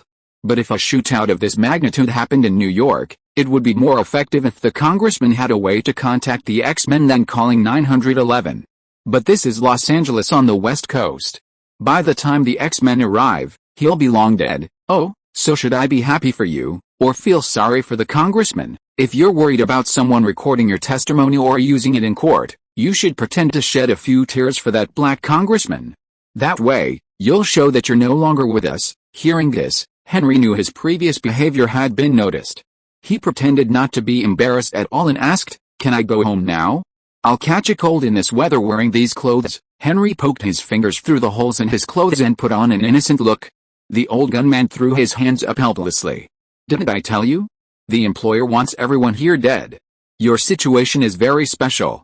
You seem to want to be an outsider, and I'm not sure I can kill you. So, we can only ask you to come with us to meet the hotel manager and see how she decides on this outcome. I think this would be better for you than just letting us issue a kill order without a care in the world." Henry, wearing clothes tattered worse than a beggar's, stood up and said, "You mean, I have to go with you to that hotel? That's the only way to resolve this. The Continental Hotel in Los Angeles, the only assassin's haven on the West Coast." The old gunman looked at the young man before him and said, "You can refuse, but we'll just have to carry out our employer's original purpose. You know that." The old gunman's greasy nature was fully revealed at this moment, as if to counter Henry's fake-out performance. If one person acted alone, they could argue that they were playing dumb just to laugh at the group farce. But if two people acted together, it would be endless. Henry was impatient with this evenly matched confrontation and said, "I'm fine with you. I'm unarmed anyway, so I can't resist. But can you find me some pants to wear? It's not polite to go to the hotel like this. I don't want to be kicked out by the concierge." Although Henry himself is bulletproof, his clothes are not. And the people who were just bombarded by bullets didn't care where to shoot, as long as they hit people. Henry, who was knocked to the ground, just screamed in pain while being shot, and did not deliberately control which side of himself was hit more and which side was hit less. As a result, although he is not in danger of being naked, he is in danger of exposing his penis. He only discovered this fact after he stood up. If he was a little more shameless, he would not be covering his vital parts like the little girl, squatting and screaming in shame. The old gunman also saw this unsightly scene, but he did not let anyone go to the house to find clothes. Instead, he took off his suit jacket and threw it on Henry. He said, "I'll lend it to you first, remember to return it." Henry, who took the suit jacket, felt that the touch in his hand was a little special, and asked, "What kind of wool is this? It's so heavy, Kevlar fiber, ordinary small pistols can't penetrate it." "Oh, it's bulletproof. The Continental Hotel series features a bulletproof suit. Every man should have one." Even Henry considered it. There's no way, he himself is bulletproof, but his clothes are not. He didn't die, but his society was ruined. It would be better to just die. Henry didn't use the suit to cover his penis directly. Instead, he tied his tattered shirt around his waist to cover the unsightly part. At least the back was still intact and could play a protective role. Then he put on his suit jacket to prevent himself from running around topless in this damn winter. The old gunman was quite satisfied with Henry's approach. If he really used his clothes to cover his penis, he would have to consider whether he should throw away the suit. In fact, he regretted it after he lent the clothes out. Fortunately, Henry didn't do it. He said to everyone, "Let's go back to the hotel to get the bounty.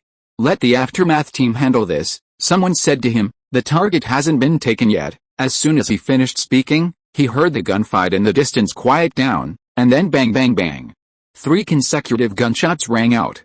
The old gunman laughed and said, "You young people, you don't know what Baba Yaga of the Russian gang means." Now no one doubted the old gunman's instructions anymore, and they put away their guns and turned back. Chapter 212 Los Angeles Continental Hotel.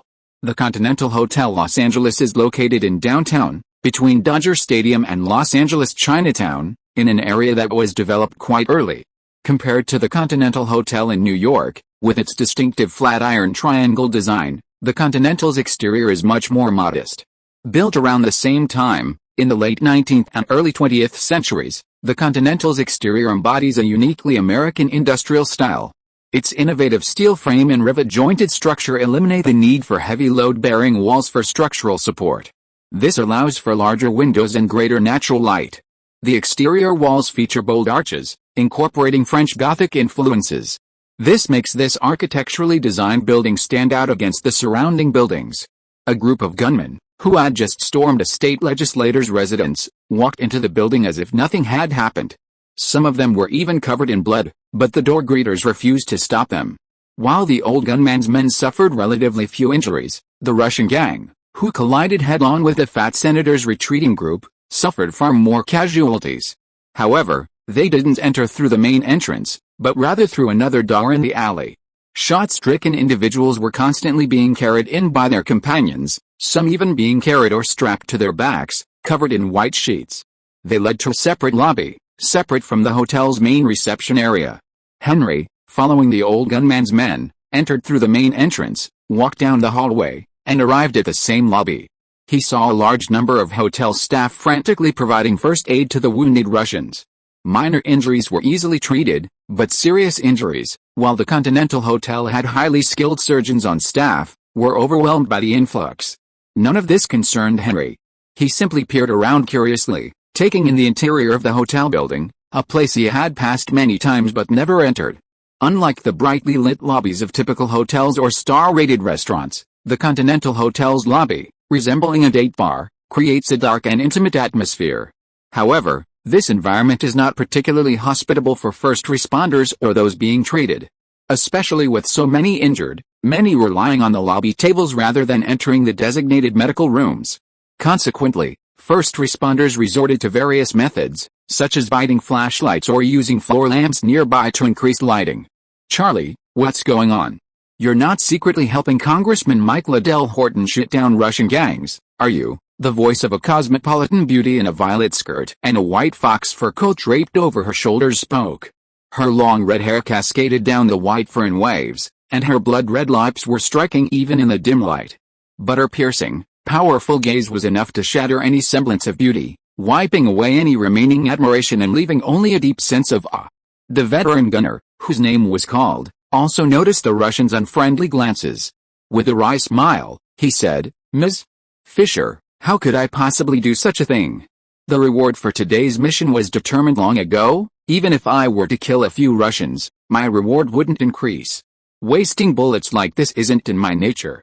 You should understand that, so, can you explain why?" The woman, arms folded, noticed Henry's odd outfit and unfamiliar face and asked, "And who is this uncouth young man?" "Henry Brown, the bulletproof mutant originally considered the difficulty of this mission," Charlie introduced. Muni Fisher immediately understood the origin of the man's unusual lower body shape. She asked, "Are these bullet holes from you?" "No, they were from the Black Councilman's men." "What's going on?" Charlie extended his hand, signaling that the opportunity would be open to him.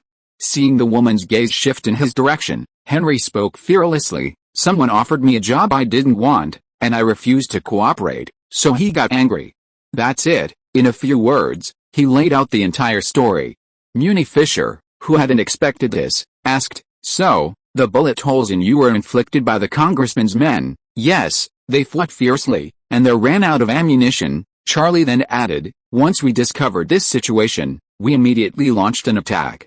Few of the black man and his men remained to engage. Aside from those we killed, everyone else fled. And then this guy was left behind. That's probably why the Russians suffered so many casualties. They essentially ran into a relatively intact enemy force." As Charlie finished speaking, everyone's gaze shifted to Henry, earning a shy smile from the Kryptonian. "So, what about bringing him back?" Muni Fisher asked. "The requirement wasn't to leave him alive? I can't handle that. And he's clearly not in league with that black man, so I don't think his killing is necessary. So I've brought him back and I'll give you a decision on how to handle it." Muni Fisher was somewhat displeased with her subordinates for handing the problem back to her. Her disapproving expression was, of course, picked up by the others. Someone then said flatteringly, "Ms. Fisher, why bother with this? Just put a mutant suppression collar on this guy and shoot him in the head. Everything's solved." It's not that hard at all. Mutant suppression collars are one of the effective means used against mutants in this world. However, they only suppress mutant abilities, not nullify them. If the mutant abilities are too strong, the collar's suppressive power won't be fully effective. This is when the collar's other function becomes crucial. If the wearer uses their mutant abilities, the collar triggers an electric shock, punishing them. Some collars are even equipped with explosives, capable of blowing the wearer's head apart. Most mutants can be controlled with this kind of prop, but unfortunately it is limited by the battery life of this era, so this is just a temporary measure. Prisons for mutants should have cells specially designed according to their abilities.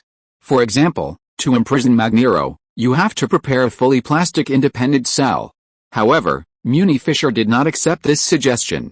She said to the guy who flattered her and hit the horse's leg, "No business is allowed within the hotel.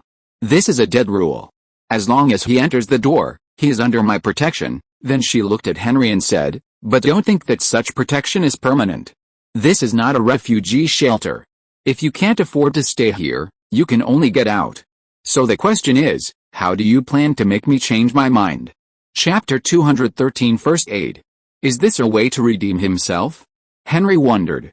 It couldn't possibly be solved by offering his body, otherwise the problem would be much simpler. Or was he trying to use this favor to control him? That was wishful thinking. Henry glanced at a nearby hapless man bleeding profusely after being injured by paramedics. The serious surgeon was also busy with emergency treatment and couldn't come to help. The injured man was about to be killed by the incompetent surgeon. Pointing at the man being rescued, Henry said, "I can handle this." With that, he walked over and pushed the man aside. Seeing this, the Russian gang members seemed to want to stop Henry's actions. But they were not as quick as Henry. The hemostat went in, then the tweezers went in again. By the time the tweezers came out, the bullet that had been shot into the body had been removed and placed on an iron plate. As for the bleeding, it was just a bit scary because it was already very heavy. But the bleeding had stopped, as the change in the amount of blood in the wound showed. The Russian gang members who had tried to block the attack were momentarily caught between a rock and a hard place, staring at each other in bewilderment. Hemostat clamps could be used to hold the wound in place, but tweezers were useless. Henry dropped his hands and said to the paramedic he had pushed aside, "The bleeding has stopped. After draining the blood, we can suture it with electrocautery or ligature. You know how to do that, right?" Regardless of whether the paramedic wanted to take over, Henry returned to his original position. Suddenly, A member of the Russian gang rushed out and said, "You can save them, why don't you continue?" The man was tall, nearly 1.9 meters tall, and relatively thin. His face had a weathered look, his eyes a melancholy, and he stood out in the crowd. He was a handsome, typically Slavic man. Of course, Henry wasn't about to be turned gay by such a person. He simply rubbed his fingers in a mercenary manner and said with a smile, "I don't have an obligation to save anyone. But I'm not opposed to offering paid assistance to you. You get my drift." The man who had jumped out didn't look like the leader of the Russian gang. But he was quite generous in rescuing his companion. He pulled a handful of gold coins from his pocket, placed them on the table, and said, "1 coin for every person saved." Henry feigned confusion, picked up a coin, examined it, and even weighed it in his hand. He asked, "This doesn't look like an official gold eagle, nor does it look like an antique coin. Is it an ounce of gold?" The gold eagle is an official gold coin minted by the United States Mint since 1986. It comes in 4 sizes, with legal denominations of 5, 10, 25, and 50 ounces. It's approximately 91% gold, with the remainder being silver and copper. In an era of low gold prices, it's a commemorative coin designed to profit from price fluctuations. Didn't they realize that in the future, gold would cease to be minted once its value exceeded its legal denomination? However, the gold eagle depicts the Statue of Liberty on the obverse, and 2 bald eagles, the national bird of the United States, on the reverse. The coin in Henry's hand depicts a blindfolded goddess, possibly Athena, holding a sword and shield in her right hand and mint leaves in her left, with a laurel wreath surrounding it. The Latin words ex unity varies are written on it, meaning unity is strength. The reverse features the same sword and shield background, with a lion in the foreground. Also in Latin are the words ens causasui, meaning, something, originates from this body. Following this are the Roman numerals MCMLXXXIII, indicating the minting year, 1983. The handsome Slavic man holding out a gold coin said, "No, this is a high table coin. 1 coin, 1 promise. In my world, it's a more valuable currency than US dollars. Oh, then, can I use this coin to ask you for a favor?" Henry asked. "I have the right to choose whether or not to accept it." Henry pocketed the coin, picked up a pair of rubber gloves, and put them on. He finished removing the bullet from his wound and stopping the bleeding, including the final suturing of the wound. As for the other minor injuries on his body, he sewed those that needed suturing, and applied bandages to those that didn't. While his movements were fast, they were still within human capabilities. He simply didn't treat the people under his care as if they were still alive. After treating the wounds, those who had received the injections were allowed to rest, while those who hadn't received them were given a second shot. After completing first aid for 1 person, Henry picked up another gold coin and moved on to the next. He certainly wasn't looking for those who were easily saved, those who could be treated by the hotel's emergency staff and were no longer in serious danger. Instead, he sought those who couldn't wait for a proper doctor, and those who the emergency staff couldn't handle, and were nearing death. He didn't change his gloves or other equipment, simply ensuring he wouldn't get infected with the blood. He didn't worry about whether the patients he was treating had any infectious diseases that could cross-infect him. Everyone here did the same thing. When compared to other people, Henry's seemingly swift speed seemed a bit unnatural.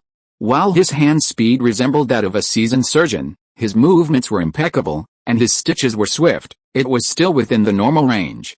However, the reason Henry was faster than others was because the other emergency staff had to find the bullet in the wound and, if there was bleeding, identify the source of the bleeding. A less skilled surgeon would have been agonizingly groping inside someone's body, but Henry, with his X-ray vision, was impeccable, making every move a breeze. This saved him significantly more time than others. He then provided a complete service, suturing, tying, applying a saddlebag, and stunning. All the victims were obedient. Not even a word was said. So much so that after Henry had saved 3 lives, the doctor affiliated with a Continental hotel was still working on the patient he had originally chosen. It wasn't that the old doctor was slow, but rather that his unfortunate subordinate had been shot multiple times in various locations. As the only person on the scene eligible for a blood transfusion, one can imagine how serious his condition was. It's a common misdeed for gangsters. When you can save someone, you can't easily abandon your comrades, or you'll be the one left behind. Otherwise, according to emergency medical standards, such individuals would have been relegated to the back of the line, with those with a better chance of survival being saved first. The unfortunate victims who were shot were actually few, and most emergency personnel handled the situation appropriately. In any case, the Continental Hotel serves as a shelter and task agency for killers, and the surgical medical staff under its command are still very capable. The unlucky guys Henry picked were shot in very tricky places, so he had to rescue them, and the emergency workers who were squeezed out had no objections. Otherwise, he, who was trying to steal business, would have been kicked out long ago. However, in the end, there was still one person who had not completed the post-shot treatment because several emergency workers were scolded away by him. Henry followed the Slav who took out the gold coins and came to the old man who was shot. Thanks to the reward from the end of the road. It has been recommended in the Today's Vein column. One more update will be added at 9 p.m. during the recommendation period. Thanks to all the book friends for their support. Chapter 214, An Unexpected Surgical Opportunity. Do you want to live? Henry asked. Do you want to die? The old man, lying on the table, struggled to get up, retorted. Henry swept the gold coins the Slav had placed on the table, keeping only one for himself and returning the rest to their original owners. He said, if you want me to help him, get a few men to hold his arms and legs down, stuffing the remaining coins back into his pocket. The Slav glanced behind him, and 3 or 5 strong men stepped forward, grabbing the old man's limbs. The old man cursed, damn it, what are you bastards doing? Believe it or not, I'll shoot you to death. The melancholy handsome Slav shook his head and said, if you don't heal yourself, you won't have that chance. Henry ripped open the clothes where the gunshot wound had hit him, near the lower left lung. The blood was a strange color, too thick and dark, almost black. Furthermore, the old man was coughing. The violent coughing made it difficult for the first responders to help. The first responders' clumsy movements only intensified the old man's outburst of curses, which only increased in volume. Without a second thought, Henry pressed down on the old man's chest. The pain nearly sent him reeling, and a headbutt knocked Henry unconscious. Fortunately, his companions held down his limbs, preventing him from succeeding. Seeing this, Henry said, you have lung cancer, you have lung cancer. Your whole family has it. Your entire body has it, the old man said with full force, looking nothing like a lung cancer patient. But as soon as he finished speaking, he coughed so hard he threatened to throw up his lungs. Seeing this, Henry said happily, you're so lucky. I've already agreed to treat you. And I've never had lung cancer removed. Oh, I've never had anything removed. As if knowing he was about to be doomed, the old man excitedly shouted, what are you going to do, you quack? I'm trying to help you, I'm not asking for your help. Get out. Get out, but I promised someone else. If you think you can stop the doctor by refusing, you need to go to a regular hospital. If surgery was required, the first aid kit on hand wouldn't be sufficient. Then there was the issue of anesthesia. Major surgeries all require general anesthesia to prevent the patient from moving around due to discomfort or pain. This would not only make it more difficult for the surgeon to perform the surgery, but also increase the risk of accidental injury. But anesthesia is a complex subject. Too much or too little can be problematic. Since Henry wasn't a formally trained doctor, and this wasn't a sterile operating room, he designed his own procedures based on what he'd read in a textbook. First, several sterilized sewing needles were found and inserted into the old man's body, acting as acupuncture needles. The primary purpose was to block nerve transmission. Henry hadn't yet figured out how to completely paralyze the recipient while also providing a temporary measure that would allow for rapid recovery after needle removal. Therefore, the Russians had to rely on themselves to restrain their own comrades. He didn't need a wide surgical field, just enough space to operate. Therefore, he could adapt existing surgical methods to the minimally invasive techniques of the future. However, it wasn't like operating with Da Vinci's arm, so it was still different from true minimally invasive surgery. However, the incisions could be smaller.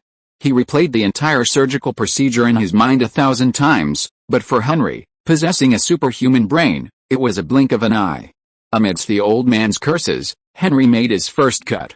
Removing the lodged bullet was as simple as with the previous casualties. Sometimes, even without further incision, forceps alone could extract the bullet from the hole.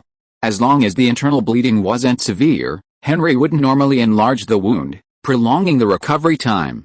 But lung cancer surgery wasn't so simple. Fortunately, the people around him were all barely literate, so no one questioned Henry's actions. In fact, most of them couldn't even understand what Henry was up to. even standing there watching. So, Henry felt no pressure, simply cutting open the wound. Adhesions and ribs were no problem for Henry. Even if someone struggled and moved, with his super speed and reflexes, it was nothing. The old man whose chest was cut open yelled, "You quack, you damn quack. I'm going to complain to you and have your medical license revoked." "How can you perform surgery like this?" Henry grinned and replied, "Don't bother. You don't think I have a medical license that can be revoked? What, then which medical school did you go to? Did you learn from gypsies or African witch doctors?" "Oh, don't worry about that. I studied in the Los Angeles Library and also went to the New York Library for further studies. The amount of knowledge is absolutely rich and advanced. It's not the folk methods of gypsies or African natives, Walt. You don't have a medical license and you haven't been to medical school. How dare you perform surgery on me?" Henry replied, "You don't have any medical insurance to apply for anyway. Why do you ask for so many formal conditions? Is it more important to heal yourself or to weigh how much my medical certificate weighs? Or are there no quacks after graduating from medical school? You are discriminating. This has nothing to do with discrimination. You fucking bastard, don't let me get out of bed, or I'll kill you," Henry protested, but the old man's loud questioning made even his fellow Russians restraining him murmur. They wondered whether they should let go and help the old man stop the seemingly unreliable young man. But the knife in his chest was already open, leaving a gaping hole. Was this the time to stop him? The old man struggled desperately. The Russians had to add several more men to hold him down, nearly losing his temper. Henry, unconcerned with genuine pain or pure rage, continued to work with his knife. The sight of a heart beating nearby and the blackened lung lobe in his hands was a thrilling experience. He pried a misshapen mass of black, rotten flesh from the crevice between his ribs and tossed it onto a nearby metal plate, covering the previously removed bullet. Then, with swift movements, he tied the ligature and closed the chest. The old man cursed non-stop during the process, and he almost used up all his strength from several lifetimes. When the chest was closed and sutured, Henry pulled out the embroidery needle that was stuck in the other person's body, and the old man collapsed and fainted like a robot that had lost power. The others looked at each other and let go. It was recommended by the Today's Vein column. During the recommendation period, there will be an additional update at 9 p.m. Thank you all for your support. Chapter 215 John Wick. "Doctor, what's going on?" the melancholy Slavic handsome man asked sharply. It was just adrenaline that was keeping him going, but now that the effects have worn off, it's normal for him to pass out. Henry extended his finger, lightly pressing on the man's heart, then checking his vital signs. "Don't worry, he's not dead. Just follow the same procedures as for post-operative patients, because there's no general anesthesia, it should be easier to handle. If you're unsure, just give him saline or glucose and let him rest." "This doesn't look like a professional hospital anyway," someone asked, dumbfounded. "What if he dies from infection? Then he's destined to die. And the infection hasn't spread, hasn't entered the lymph nodes, and he's still stubbornly cursing. Even the god of death would be worried by the sight of such a soul," Henry said nonchalantly. It was none of his business anyway. Then he took off his rubber gloves and threw them into the trash can beside him. Only then did others notice that this man had saved 4 lives in total, but there was not a drop of blood on his body. In fact, everyone was confused after seeing Henry's wild operation. He claimed that he had no medical degree and no medical license. But the cut lung lobe was placed in front of everyone, and the obviously unhealthy black color made it difficult for people to question whether he had cut it wrong and cut off a normal lung lobe. "So, was your operation successful?" the melancholic handsome Slavic man asked. Having completed his own surgery, the surgeon from the Continental Hotel also came over to observe the old man's condition. Although he hadn't seen the condition before the chest was closed, judging by the wound, the sutures, and the specimens removed, Henry's operation should have been flawless. It's just, there were so many flaws that the old doctor didn't know where to begin. He looked at Henry, who had helped save the life, with a strange expression on his face, and didn't praise him or scold him for stealing his business. After all, he was the one facing those Russian gang thugs. If any of his victims were harmed, he would be in trouble. What's the point of worrying about others in such matters? However, the person was on his territory, and he couldn't just remain silent. Since there were no more unfortunate people whose lives were hanging by a thread, the old doctor immediately directed all available emergency personnel. He told the non-critically injured to leave, and sent those who needed to rest to a bed in the infirmary. Especially the guy who had been shot and inexplicably had to undergo lung cancer surgery. Post-operative care still needed to be arranged. Although he specialized in cardiac surgery, post-operative care for thoracic and abdominal surgeries was largely similar. This involved administering medication to control pain, prevent infection, and expedite recovery. Charlie, who had brought Henry to the Continental Hotel, and the hotel manager, Mooney Fisher, witnessed the entire process. For a moment, they were at a loss as to how to handle this man. Their initial plans had come to a screeching halt. In a world where mutants were commonplace, finding a mutant with the right abilities, training them, and recruiting them for personal use was a matter of luck. They lacked the advantages of Professor X or Magneto, who naturally wielded the same ego to win over others. Therefore, they had to invest more money, employ more tactics, and employ a combination of hard and soft tactics to achieve success. Only ordinary people would worry about losing their jobs to mutants. In a world like theirs, where the rules of survival were more primitive and bloody, any useful talent was guaranteed lavish financial support and beauties. They wouldn't be willing to exclude them. But what if the person possessed multiple talents? In the battle with Senator Mike Liddell Horton, Henry Brown had already sent a message to many. Don't assume he's bulletproof. No matter what, having him by your side provides an extra layer of security. He's a soft-hearted individual. And there's also a clueless fellow present. The melancholy-looking Slavic man, who had seen his companions, both good and bad, rescued, approached Henry, extended his hand, and introduced himself, John Wick. Hearing it was this familiar figure, Henry, though unlike the actor Keanu Reeves, remained just as handsome, perhaps even more so. Henry happily introduced himself, Henry Brown, and shook his hand. The two of them instantly connected, and Henry realized that the man's melancholy wasn't a result of his wife's death. It was something he'd always had, and that's what had attracted that ordinary wife and prompted him to consider retirement. "Thank you for saving my companion," John said. Henry raised his hand and said politely, "I'm paid, just a question." "Excuse me, I will answer as best as I can," John Wick asked with a slightly annoyed look. "Since you can knock them out accurately, why do you do it after the operation? Instead of before the operation, you need a bunch of us to help suppress them." This question. You can't say that Mayozi and Amayo are all one family, and you are just asking for some interest on what happened in the past. Henry certainly knows that there is a perpetrator for every grievance and a debt for every debt, and these people are not the original murderers. But he wants to save them, not to capture them and torture them deliberately. It's just that the order of doing things is not so particular. And this is because the environmental conditions are not good, not his own problem. But of course these words are not easy to say, Henry explained. If you knock someone out before the operation, it is not better than direct anesthesia. What will happen if the wounded suddenly wakes up, and the people in charge of fixing you don't have time to react? Rather than testing your reflexes and risking greater harm, it's better to keep them awake and remind you to hold them down properly. This post-operative maneuver is simply to allow the injured to rest and recover. Is that an acceptable answer? It was always a plausible excuse, so the straightforward John didn't pursue it further, saying, "If you need any help in New York, come to me." Regardless, it looked like these people would survive. He completely ignored his friendly behavior, ruining many people's plans. Of course, Henry wouldn't refuse such a person's overtures. Don't underestimate these ordinary, peak-level humans. Before their last drop of blood, the impact they can make is unimaginable. Take the Marvel Universe's own anti-hero, the Punisher. He's an ordinary person with no superpowers, no super serum, no mutant, and no technological armor. He reached the pinnacle of human combat power through military training alone. John Wick's style perfectly embodies the saying, "A gentleman's friendship is as pure as water."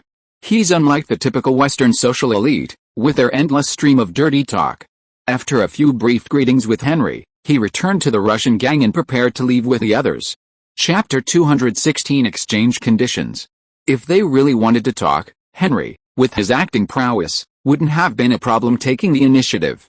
But today's experience had given him some more ideas, and he wasn't in a rush to establish a friendship with a protagonist like John Wick. Henry turned to Ms. Mooney Fisher, the manager of the Continental Hotel in Los Angeles. He took out a gold coin and placed it in front of her, saying, "One coin, one promise, right, Mr. Wick just said that I have the right to refuse," Mooney Fisher said loudly. Actually, I was just asking because I wasn't sure you could do it. This little provocation didn't bother Muni Fisher enough. She asked, "What's the matter?" "I was taken to the Black Congressman's place by 2 FBI agents. Now he's been killed by your people, and I'm still alive. Can you solve this problem for me?" With everyone in a place wiped out and only one person left alive, it's hard not to be considered a suspect or an accomplice. If the FBI was eager to close the case, Henry would be the perfect scapegoat. This was like a cauldron falling from the sky, impossible to dodge. So, it wasn't too much to ask the person who caused this mess to solve the problem themselves. Muni Fisher looked at Henry's smiling face, coupled with his unseemly attire. This request was both a test and a probing exercise. If the Continental Hotel didn't have the energy to resolve this problem, then Henry certainly didn't need to cooperate with such a party. Without a basis for cooperation, there was no way to tame this mutant. But Muni Fisher wasn't going to accept it easily. She shook her head bluntly, saying, "This isn't enough." She took a pocket watch-sized amulet from her subordinate and placed it next to the gold coin Henry had given her. "Press the blood seal, and I'll help you." "What's this?" The Kryptonian feigned ignorance, merely examining the pocket watch-like object and even opening it to read its contents. "The blood pact mark represents a promise that cannot be refused." With his answer, Henry seemed to realize the purpose of the sharp needle above the blood pact mark in his hand. But he simply shook his head and said, "That won't work." "Oh, you don't think what you're asking me to do is easy, do you?" "No, I mean this won't work." Henry pretended to press his thumb against the needle in the blood pact several times. He even slightly bent the needle, revealing his unharmed thumb. Now it was Muni Fisher's turn to be speechless. She hadn't expected this outcome. "You can't do anything yourself? What if you get sick and need an injection?" "I can only pray to God that I don't get sick myself," Henry said, making a mock sign of the cross. He placed the blood pact symbol down and reached for the gold coin on the table. As he reached out, Muni's well-maintained, tender hands pressed against his. But she didn't accept the coin Henry offered. She simply played with it and asked, "If I can help you, what else can you do for me?" "Well, another coin. The amount doesn't matter," Muni declined. This was the rule of the high table. The coin was merely a ticket, a promise. But there are still places where even gold coins can't pave the way. Would offering more tickets be enough? It's like asking a high table member for a favor. Even if you present a blood contract, they might not even agree. Even if you offer a few gold coins, will they be interested? Whose high table is short of gold coins? This isn't a place for the poor. Then, glancing around, seeing many injured patients resting in the hall, Henry stated his offer, "Can I help with something like this in the future?" This was Henry's real goal. Studying medicine through the traditional path, especially gaining clinical experience, is far too arduous. Not to mention the intrigue within the hospital. How could you convince the surgeon to choose you as an assistant until you could operate on your own? It's not just about being excellent. Without a backer or extra effort, how could an opportunity so many others strive for fall so easily? And to avoid medical disputes, you have to follow the rules. To maintain your prestige and the high costs of medical care, you have to do things against your will to conform to the American medical landscape. That's not even mentioning the countless shady dealings lurking beneath the veil of medicine and medical devices. Instead of that, it's better to become a secret doctor. Those who seek out a guest doctor like him are either broke or less than respectable. What happens if they survive is another matter. If they die, dare they sue in court? At most, they'll secretly rally a group of underworld accomplices to demand an explanation from the secret doctor who killed her. Would a Kryptonian fear such a thing? Henry's decision to pursue this path wasn't driven by pity. He simply recalled the regret of watching that woman suffer from an illness not long ago, feeling helpless as a Kryptonian. Although he'd acquired a wealth of medical knowledge through reading books and journals, his lack of clinical experience prevented him from guaranteeing a cure for any illness. This delayed the woman's recovery, ultimately leading to regret. If someone fearless enough came forward and volunteered to provide Henry with clinical experience, wouldn't that be a win-win situation? At least his goal was to heal people, not to make healthy people sick just to see how they react to certain bacteria or virus. That kind of inhumane behavior. It could be said that such vile human experimentation was a red zone for Henry. However, given the reality, most of those who sought out the secret doctor were those unable to go to regular hospitals, seeking treatment for unexplained injuries, such as knife or gunshot wounds. If you were more uninhibited, even those with advanced medical conditions might come. He wouldn't have the same opportunities to see and even treat difficult and complicated cases as at a medical center. Otherwise, it would be the poor, unable to afford medical care, who would wait until their last breaths before seeking the secret doctor's help. At this stage, it's hard to say there's no challenge. This is literally competing with the Grim Reaper for people. The more he thought about it, the more Henry thought this was a good idea. If the mainland hotel didn't want to cooperate, he could just build it himself. Medical equipment was certainly no problem for Kryptonians with their craftsmanship. It is those drugs that can just help me exercise my chemical synthesis ability. This is not a fake drug, it just doesn't come from a legitimate pharmaceutical factory. So Henry's eyes lit up and he asked the manager of the Continental Hotel. How about this, Miss Fisher? Can we exchange your services for this kind of cooperation? Thanks to Jing Defang and Zaya Elonki for their rewards. Get the recommendation of today's Vane column, and add one more chapter at 9 p.m. during the recommendation period. Thanks to all the book friends for their support. If you are listening to this novel on a channel other than Fanfic World, it means it was downloaded and re-uploaded without effort. We warmly invite you to visit our channel, Fanfic World. There you will find the original version of this story and many other novels of various genres. We look forward to seeing you dive into a world of incredible novels. Chapter 217 Server. In reality, it was still a far cry from what Muni Fisher would find satisfactory. But she knew how to deal with someone who was soft-hearted and unwilling to take firm action. She had to gradually test their limits and push them forward. Trying to do it all at once would likely only lead to resentment. On the other hand, as he entered the Continental Hotel's system, using more services and becoming more involved, he would inevitably have to pay a higher price. Everything was equal, so there was no rush.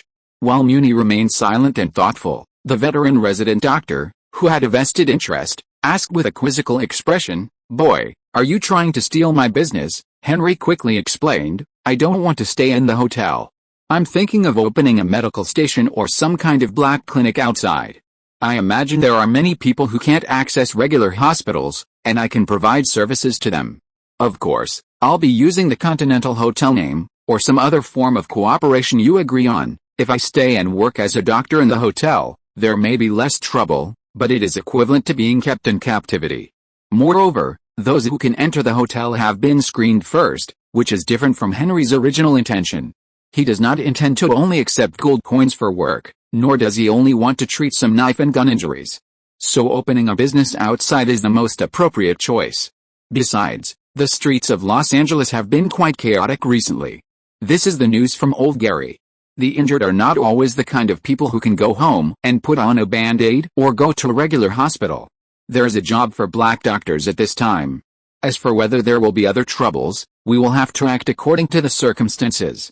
After all, it is something I have never done before, and the people I come into contact with should also be the type I have had little contact with in the past. This is not something that can be inferred from a super brain." Muni did not answer directly, but winked at Charlie, the old gunman who is clamoring to retire all day long. He said, "You should teach the rules to the person you brought. I will handle the FBI matters." After saying this, ignoring old Charlie's expression as if he had eaten shit, Muni Fisher took her people away. As for the tasks of recording merits and paying remuneration, there are other people in charge. Charlie walked up to Henry, rubbing the stubble on his chin, and said with regret, "I kind of regret that I didn't just shit you dead when I was in that black man's house." "Huh, you can't do it," Henry laughed. Charlie replied with disgust, "I know I can't do it. Probably the result would be the same if I used that vampire or mutant. But as long as I offend you, I won't have any business with this trouble today, although I don't know that lady very well. No matter whether there is any grudge between us, what are the chances that she will give this job to you?" Henry asked. Charlie sighed and said, "Oh, don't mention it." Then he went online with a serious attitude and said, "It's very simple to log in and become a waiter at the Continental Hotel. All you need is a guide, a clear scope of services, and a place or phone number where people can find you, all recorded in the hotel's address book. However, once you become a server, you must abide by the rules of the high table. While you previously had the power to choose whether to accept requests, when someone offers gold coins and seeks help within your area of responsibility, you cannot refuse. The only reason you can refuse is that you are busy serving other gold coin customers and don't have any extra hands to help newcomers. If you have a record of multiple refusals, you will be excluded from the Continental Hotel, And the consequences? He wanted to sneer, but Charlie looked at the man with the bullet-riddled clothes but still lively and energetic. He said with a slightly dejected expression like a defeated rooster, "Anyway, all business will no longer be open to you." After Henry understood, he tried to explain. "In other words, if I register as a healer and someone comes to me to buy a gun, I can refuse, but if someone asks me to treat an injury, I cannot refuse in any way. Yes, and it is unconditional treatment without asking the cause of the injury or the background of the injured. The only exception is the target of the closure of service by the High Table or the Continental Hotel. If you accept gold coins and work for such people, you will also be regarded as a traitor." After listening to Charlie's additional explanation, Henry asked again, "Can't I charge extra fees after accepting gold coins?"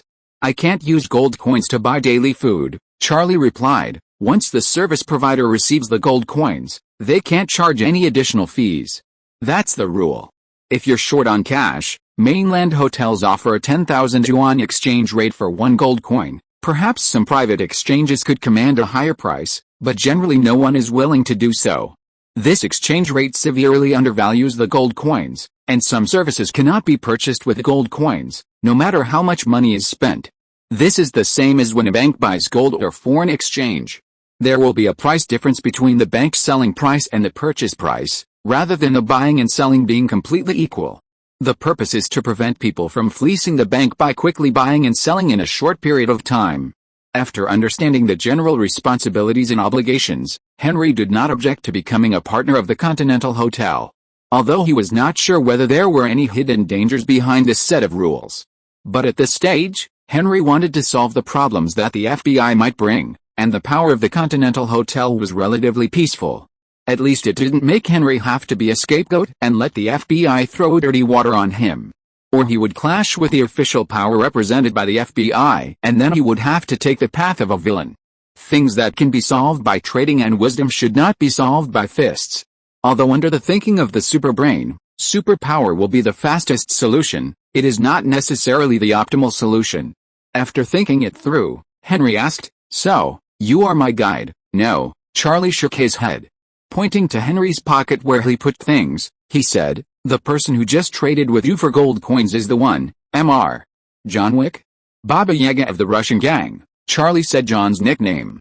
Although he already knew it, it was the first time he heard it in this world. So Henry pretended to be surprised and said, "Ah, it's him." "Yes." Although Baba Yaga didn't take out the gold coins and ask anyone to help him. But since he gave you the first one, no one would be so ignorant as to deliberately embarrass the person he brought in. "So, I have found a very strong backer?" Henry asked tentatively. Charlie poured a bucket of cold water on him directly and said, "You think too much? This face is useful, but only this time. If you really offend someone, it's best if Baba Yaga stands by you. Otherwise, whatever is going to happen will still happen. Don't forget, they are mainly in New York, and this is Los Angeles." "What a pity," Henry said regretfully. Recommended by today's Trend Vein column, one more update will be added at 9 p.m. during the recommendation period. Thank you all book friends for your support. Chapter 218 Remuneration from the Continental Hotel. However, Henry was still curious about everything about the Continental Hotel and asked, "Where do the gold coins come from?" Charlie looked at the questioner as if he were an idiot at such an obvious question. Henry had to explain further, "I know it's most likely minted by the High Table. But how does it enter the market? How is the first gold coin paid to someone else? For example, as a server, the gold coins I earn are collected from the people I serve. And how do the people I serve earn these gold coins? It's not like the High Table, in order to ensure the circulation of gold coins, would kindly give one to each person after minting them, and then let them figure out how to spend it." Charlie thought for a moment and replied, "The Continental Hotel issues bounty missions. For each completed mission, the executor can receive a gold coin and a bounty." "Is that what you're asking about?" "Only one," Henry asked again. Charlie replied, "There is only one gold coin for each mission. But for particularly difficult missions, a certain number of participants can also receive gold coins. To give a rough evaluation standard, for a bounty of more than 1 million, everyone will be eligible to receive an extra gold coin. For missions below 1 million, only one will be issued. For missions over 1 million, by default, 2 people can work together to complete them, that is, 1 coin each. For every additional million, there will be 1 more partner. But it still depends on the approval of the hotel. It is not necessarily the case. Suppose there is a master who is particularly powerful and acts alone to take on a bounty of 5 million. Then he can get the bounty of 5 million alone, but he can only get 1 gold coin, not 5. That's why I said that gold coins are very precious. If you exchange them for money directly, no matter how much you exchange, you will suffer a loss. If this is how difficult it is to obtain gold coins in mainland hotels, Henry couldn't help but recall watching the movie John Wick before traveling through time. When John Wick decided to strike again, he smashed open the box in his basement floor and took it out. What exactly did the number of gold coins inside represent? 1 gold coin represents at least 1 life. But how could Baba Yaga take only 1 life when she attacked? To say that he killed people like crazy is to underestimate this handsome Slavic melancholy man. He wiped out an entire gang for a dog or a car. If he always attacked with his berserker style instead of targeting only 1 person, then behind that pile of gold coins would be countless wronged souls. Henry could imagine the scene without seeing it with his own eyes. An angel in heaven asked the soul of a deceased person, "How did you die?" The deceased replied, "I don't know. On the first day of reporting to a certain place, I was shot twice in the chest and once in the head when I saw someone. Then I came up to report." It is obvious that minions have no human rights. As for the Continental Hotel gold coin he already had on him, it was a trophy he'd looted from the fallen gunman when he and Tony Stark had exchanged a loaded gun for a loaded gun. It was a coin of ill-gotten origin. He wondered if the Continental Hotel's rules prohibited its use. There was no way to trace the coin's origin, and who cared whether it was looted or earned?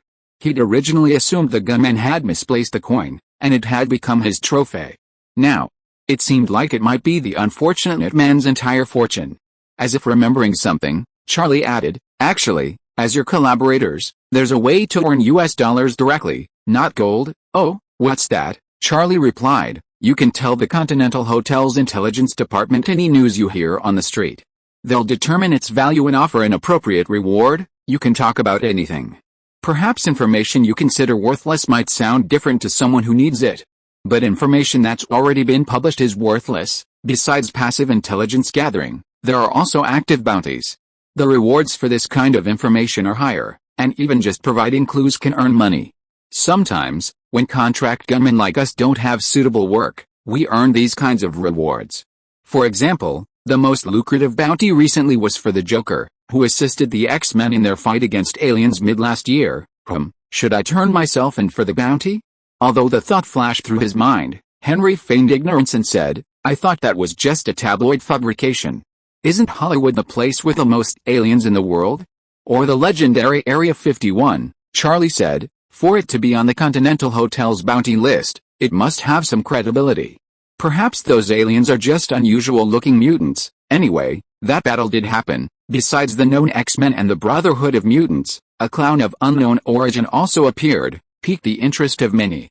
That's why some people are asking." Henry pretended to be curious and asked, "Since this has been going on since the middle of last year, the rewards should have been on for some time. Does anyone suspect who the clown might be?" Charlie's eyes darted around and he whispered, "I heard from the official intelligence organization that some people suspect it's that Hollywood starlet, River Phoenix." He remembered that when he put on clown makeup, he had indeed used muscle control to change his face. He remembered that he had simply picked a face from a magazine and chose the actor who was considered to be extremely spiritual and talented. He had never expected that even with his face painted like that, with the surveillance video and electronic technology of this era, it was actually possible to restore the face underneath the clown makeup. Fortunately, he had been more careful and changed his face. Otherwise, his original appearance would have been exposed. This shows that there is a reason why superheroes and supervillains prefer to operate in masks. Even if it doesn't protect their peaceful daily lives, it can reduce the number of distractions. But has this incident affected that talented young star? From his memories before the time travel, he vaguely remembered that he overdosed on narcotics and died young.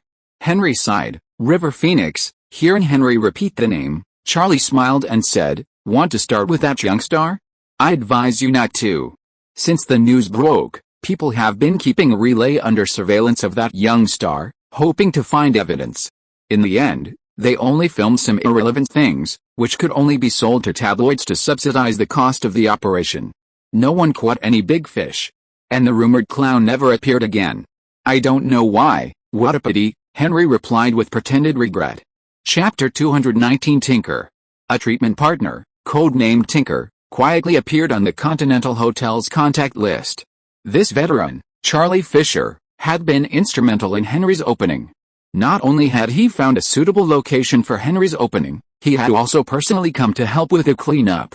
As the two men were cleaning up inside, Henry curiously asked, "Charlie, you and the hotel manager both have the last name Fisher. Are you?" "She's my niece," Charlie said frankly. Seeing Henry's above-average appearance by white standards, he added, "If you're thinking of asking her out, I advise you to forget it. You'll just be the one being played." Hearing Charlie's tone, Henry asked, "Aren't you close?" "We're distant relatives. They're the main family, and the most successful. Looking down on poor relatives is nothing new in this world.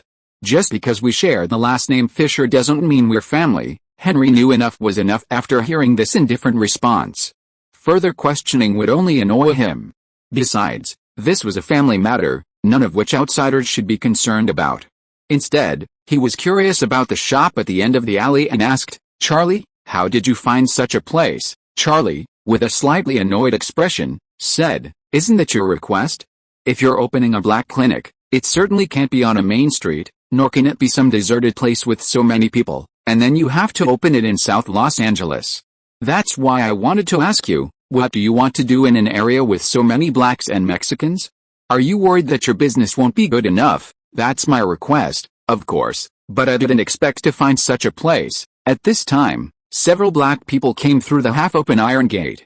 There were some black people wearing gold chains and half-pulled pants, looking like rappers, but the leader was a well-tailored black man in a suit, trying to pretend to be successful but unable to hide his gangster side. The leader greeted Charlie with a fist bump and said in a tongue-twisting voice similar to that of a street kid, "Old dog, is this the mainland hotel waiter who wants to open here?" "Yes." Charlie turned to Henry and introduced him. "This is the boss of this place. We call him Big O." Charlie deliberately omitted his real name, as some people don't like it revealed, and to survive in the underworld, a recognizable name is essential. He hadn't asked Henry beforehand, so he had to let him answer it himself. If he revealed his real name, it wouldn't be Charlie's fault. "Big O, nice to meet you. I'm the Tinker." Henry extended his hand and introduced himself with a temporary code name. Taking Alaskan Tom's advice in mind, he didn't foolishly reveal his real name. As for the Continental Hotel, his identity had long been known, so there was no point in trying to hide it now. So, he didn't deliberately use a pseudonym there. However, the black man didn't immediately offer his hand. Instead, he said, "White boy, one rule. No medicine." "That's my business," Henry promised, "no medicine. I only treat wounds, fractures, and other external injuries. If you are not afraid of death, you can ask me to handle other difficult and complicated diseases. Even a mental illness is fine." Looking at the smile of the white young man in front of him, the old black man was surprised and said, "Can a mental illness be cured? Just hit the head with a baseball bat. If it doesn't work once, try it a few more times. No matter how serious the madman is, I have a way to make him admit that he is cured. Otherwise, God can only heal him himself." "Aha, I also know this treatment method." The old black man smiled with 2 rows of white teeth, and finally shook Henry's hand and shook it from side to side. In fact, Henry really wanted to ask, how did they brush their teeth so white? Or is this another racial talent? The old black glanced at the eager younger brother and asked, "Repairman, I think you still owe a sign. How are you going to do it?" "I'll let my people help you." As he said that, several younger brothers took out several cans of spray paint from the inside of their jackets. It seems that they are planning to use street graffiti art again. Henry would certainly not object. After all, it is not a formal clinic. If it is too formal, it will be bad if official people come to the door. So Henry said, "Just use the word fixman. Please feel free to express yourself. Yo." After getting permission, a few playful young black men immediately went out of the iron gate, pulled it down, and started the painting. Henry pulled out a few clean chairs for old black to sit down. He and Charlie had also finished their tidying up, so it was a good time to take a break. He took out a handful of beer and put it on the table, and served a can to each person. Everyone was not pretentious, and just opened the pull ring to drink.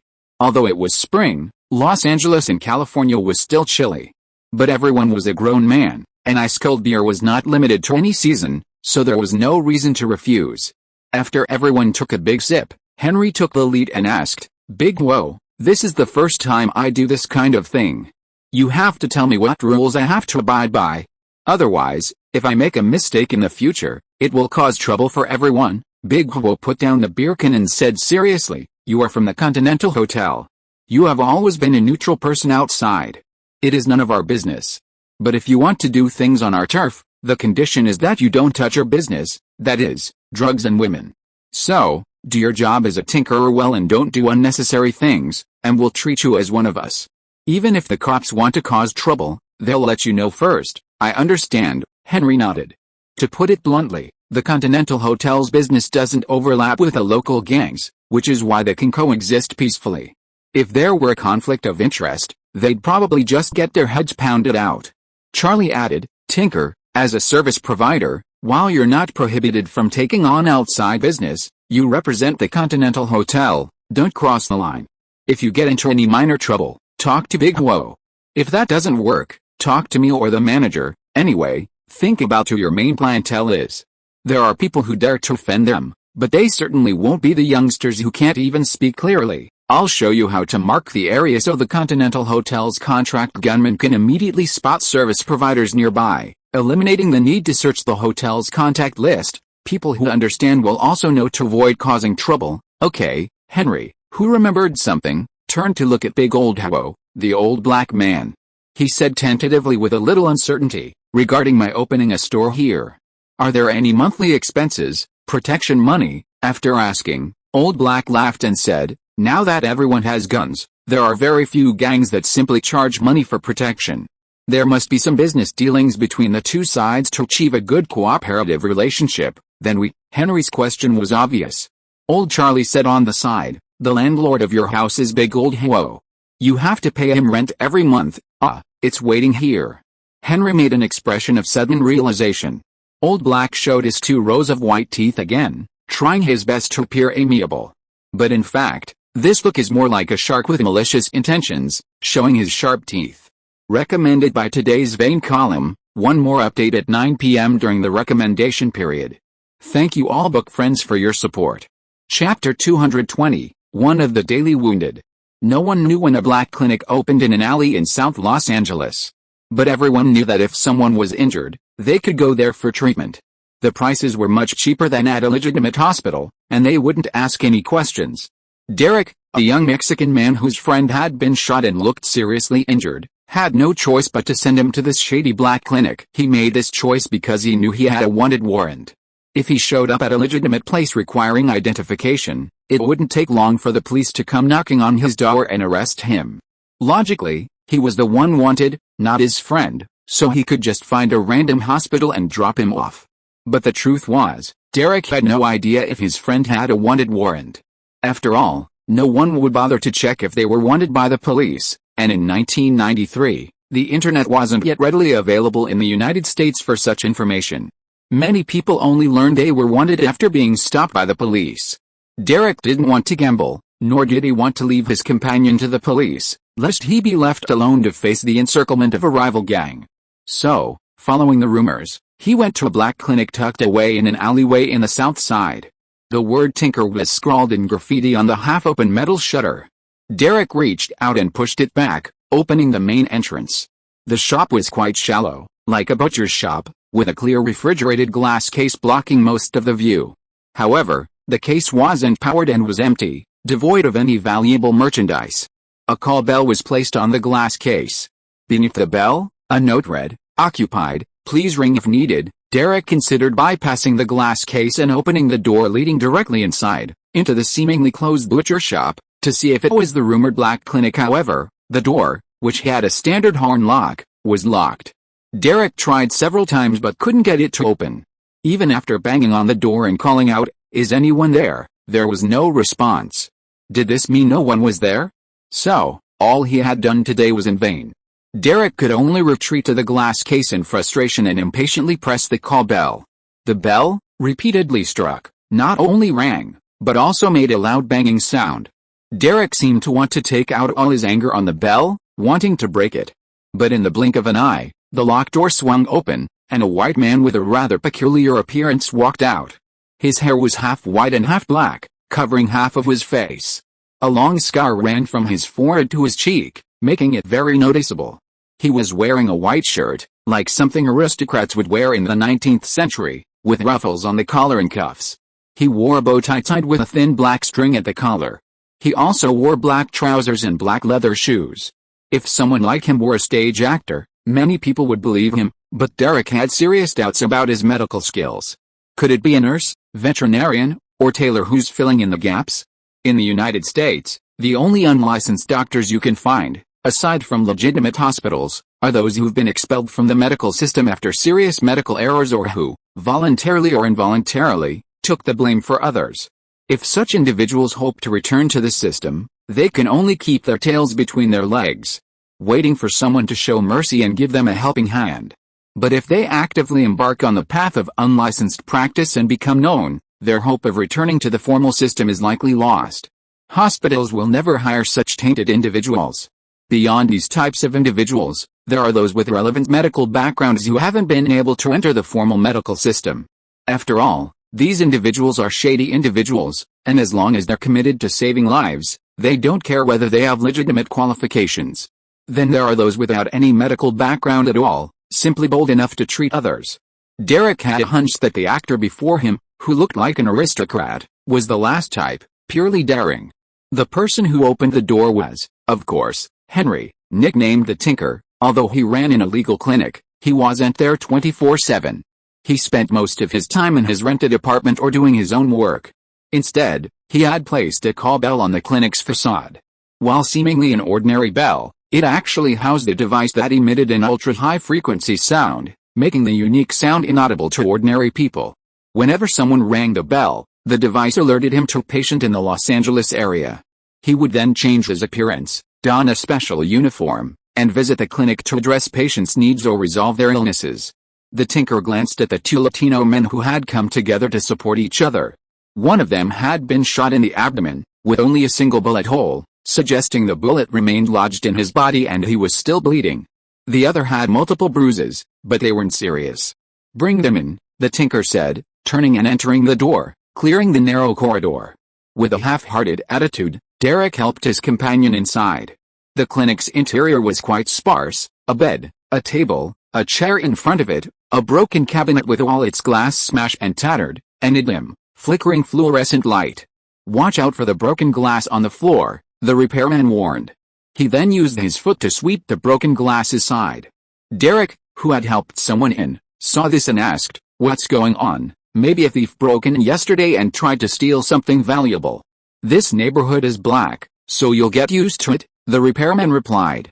He pointed to a nearby bed and said, "Put the person on it." The bedsheets were far from clean, with a lingering bloodstain still on them.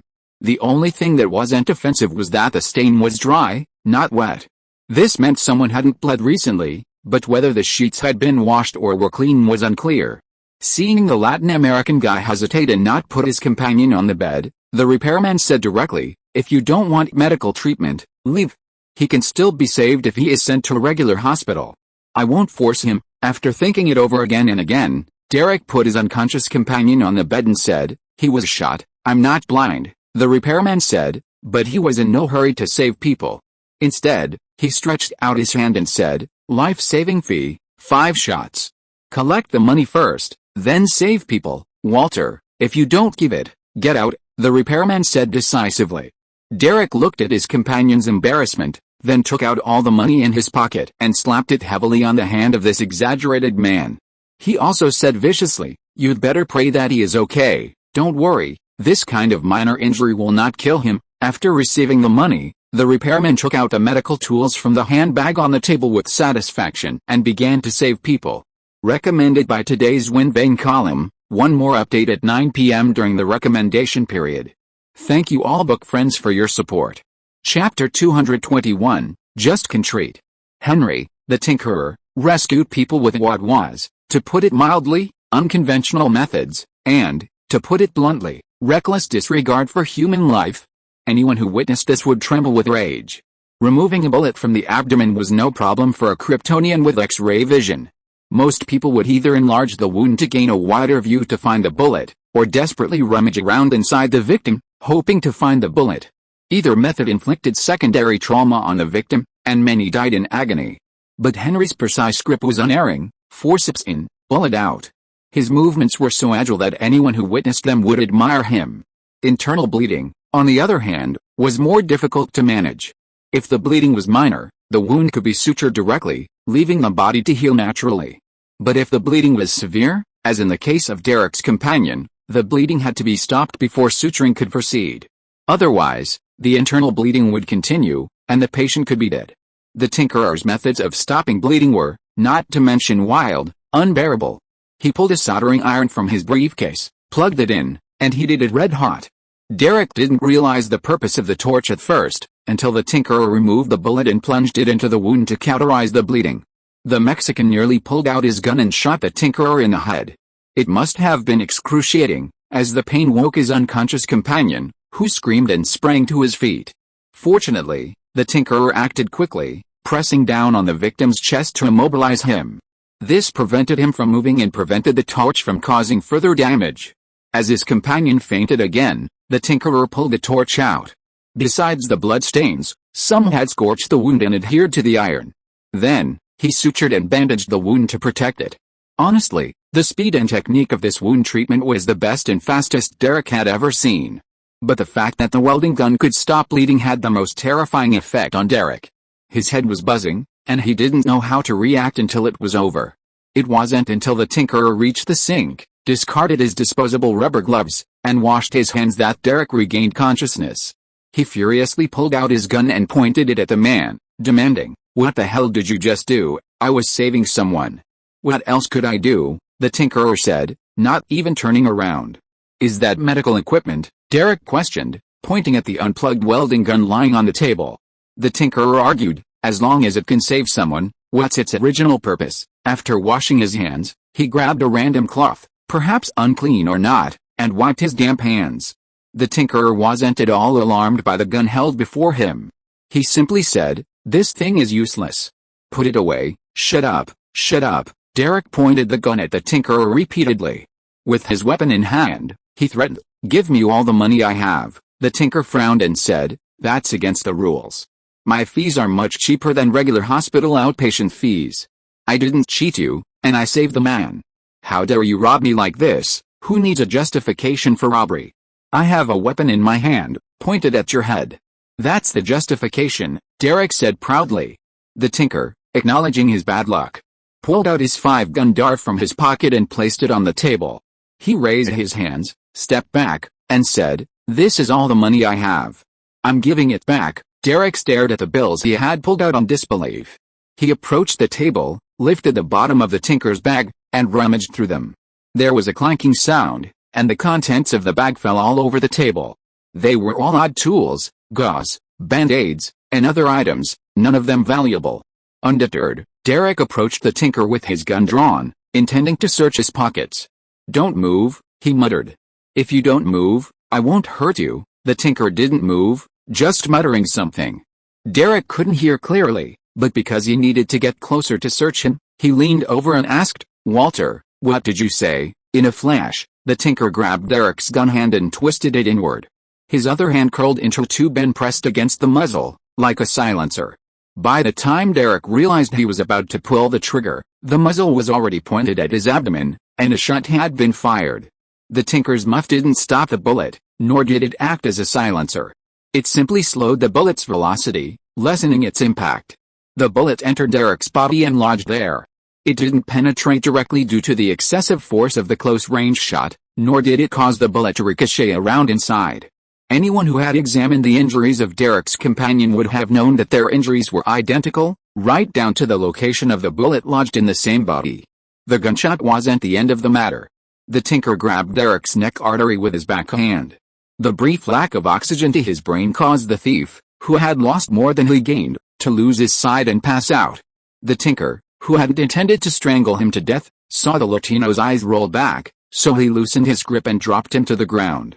Shaking his hands, the tinker said with disapproval, "You're only capable of this, and you still want to trouble me." He then called 911 for an ambulance.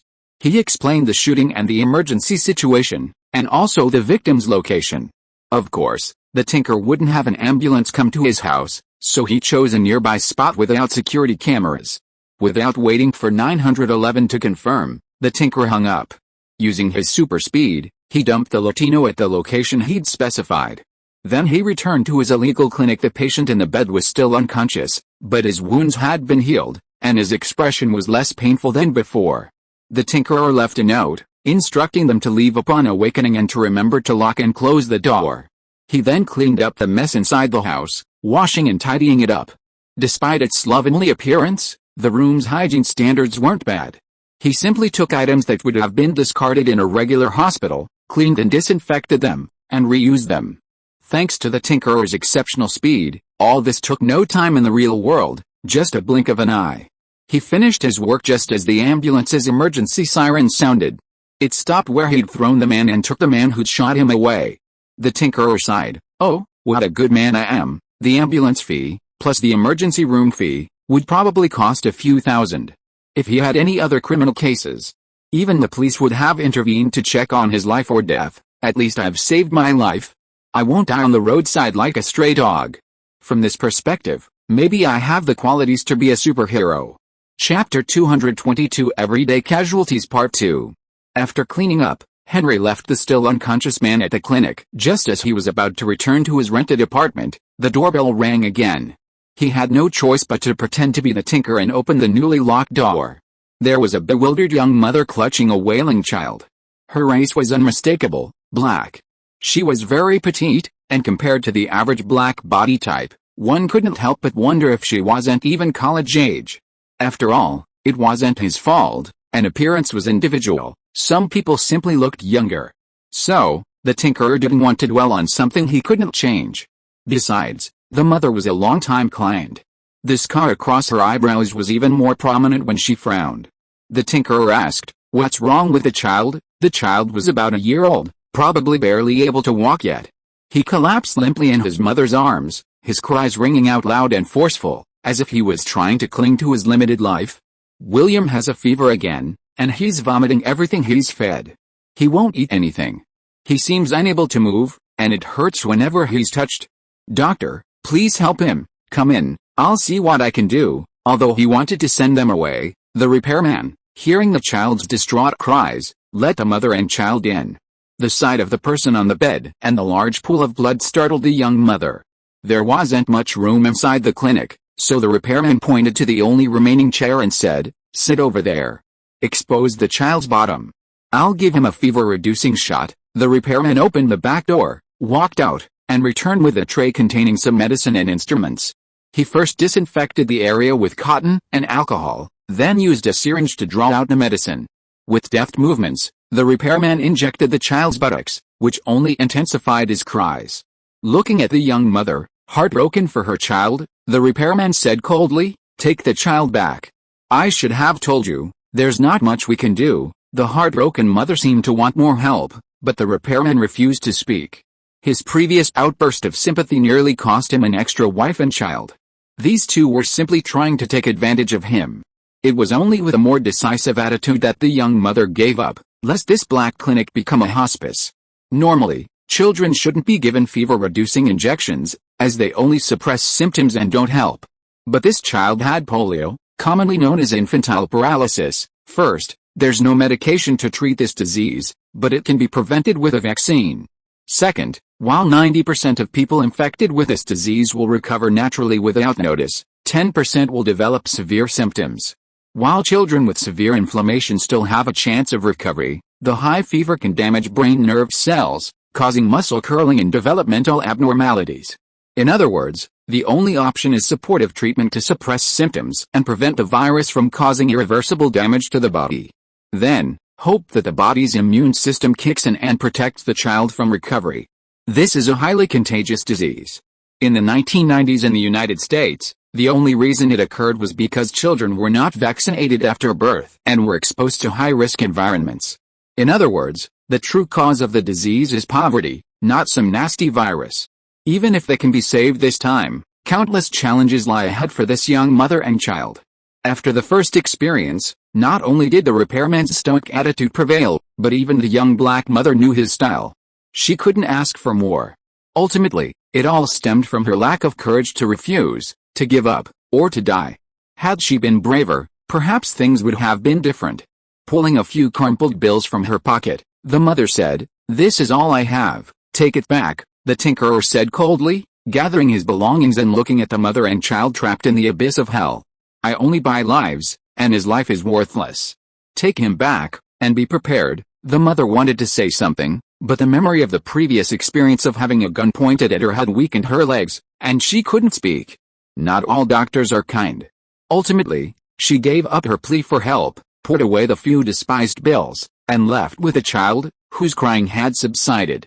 Before opening his black clinic, the tinkerer thought that besides treating injuries caused by swords and guns, he would be able to see many difficult and complicated illnesses that poor families couldn't afford. Who knew that the most common cases he saw were those of despair? Many illnesses are not incurable, like the child just now. But the tinkerer couldn't guarantee that the child would grow up healthy and live a full life. If the child became a typical polio patient, he would become a burden to his family. Especially in a family with only one mother, when maternal love erodes and turns to despair, the outcome is even more tragic. No wonder the old folks back home said, "If I can't be a good minister, I'd rather be a good doctor," with doctoring being a secondary choice. Because truly serious illnesses never occur in the human body. Perhaps even that fever-reducing injection shouldn't have been given. With this thought in mind, Henry returned to his rented apartment and changed out of his tinkerer's attire. The feeling of helplessness, like his clothes, lingered in the black clinic in South Los Angeles. He recalled the previous time he treated the gunshot wounded, using X-rays to identify the two men's identification and other clues, and copied them onto a piece of paper. Combining this with the information he had accumulated from the black clinic's patients over the past few days, Henry drove to the Continental Hotel. Even non-bounty-related intelligence could be worth between 1 and 10 gold coins. As long as the basic requirements of a name and movements, or a name and plan, were met, the rest depended on how many people reported it. If the same information is reported by different people, the first person will have the opportunity to get an informant fee of 5 to 10 crores, depending on how rich the content is. Starting from the second person, the information bounty will decrease. But if there is no way to provide new information to supplement the content of the original information, the bounty will be the lowest. The reason why it is not reset to 0 is because the people who designed this intelligence collection system know very well that the spread of a piece of information itself is also a kind of intelligence. It is generally believed that the more people report something, the higher its credibility. But sometimes a piece of information spreads abnormally. Doesn't it also mean that there may be someone behind the scenes manipulating it? Thanks to Jing Jing Defin for the reward. It has been recommended in the Today's Trend Vein column. One more update will be added at 9 p.m. during the recommendation period. Thank you all for your support, book friends. Chapter 223 Management Office of Continental Hotel. Henry's Black Clinic, as an off-site outpost of the Continental Hotel, wasn't obligated to report on patients' movements, but he wasn't averse to earning a little extra cash. From the hotel's perspective, aside from those offering gold coins for services, who were held in strict confidentiality, everyone else was open to betrayal. Don't assume that a black organization like theirs possesses any integrity. They only pay lip service to their brothers, but they clearly place a price on integrity. So, despite being involved, Henry maintained a distant presence, ready to withdraw at any moment. He also had to deceive others, making them believe he was deeply entangled in the Continental Hotel system. Otherwise, why would they let him exploit him for nothing? This required acting. Since it wasn't rush hour, traffic in the city center was relatively light. Henry soon entered the Continental Hotel's parking lot, parked his car, and walked into the hotel through a side entrance. There was no concierge, and the side entrance didn't connect to the lobby, but led directly to the basement management office. This bustling area housed intelligence gathering and trading, as well as a bounty list for missions. But for the hotel's contracted gunmen, all it takes is a gold coin, and someone will run around for you, selecting the right mission and gathering the corresponding intelligence. But like most newbies or broke people, Henry went down to the basement and personally interacted with the hotel staff. He sat down at the counter, where a beautiful woman in a light gray business suit sat. If you didn't notice her spiky purple hair, nose ring, black lipstick, and the large tattoos that stretched from her button-down collar to her cheeks, you might mistake her for a Wall Street elite, graduating from a prestigious university. But judging by her overall look, you'd think she was some frivolous young woman who'd turned good and still had a lingering connection with her former life. Hi, Lena, your look is still as unique as ever. It's just that perfume, it's a citrus scent, so unfamiliar, Henry said, greeting the woman and handing over the intelligence he had prepared. This is my grandmother's secret recipe. In addition to the natural and elegant fragrance, it also has the effect of maintaining skin. I won't tell ordinary people about it. The little girl has Indian ancestry, and there are many such folk remedies from her ancestors. Henry even suspected that her ancestors had inherited the tradition of wizards or witch doctors. These kinds of things are all very complicated.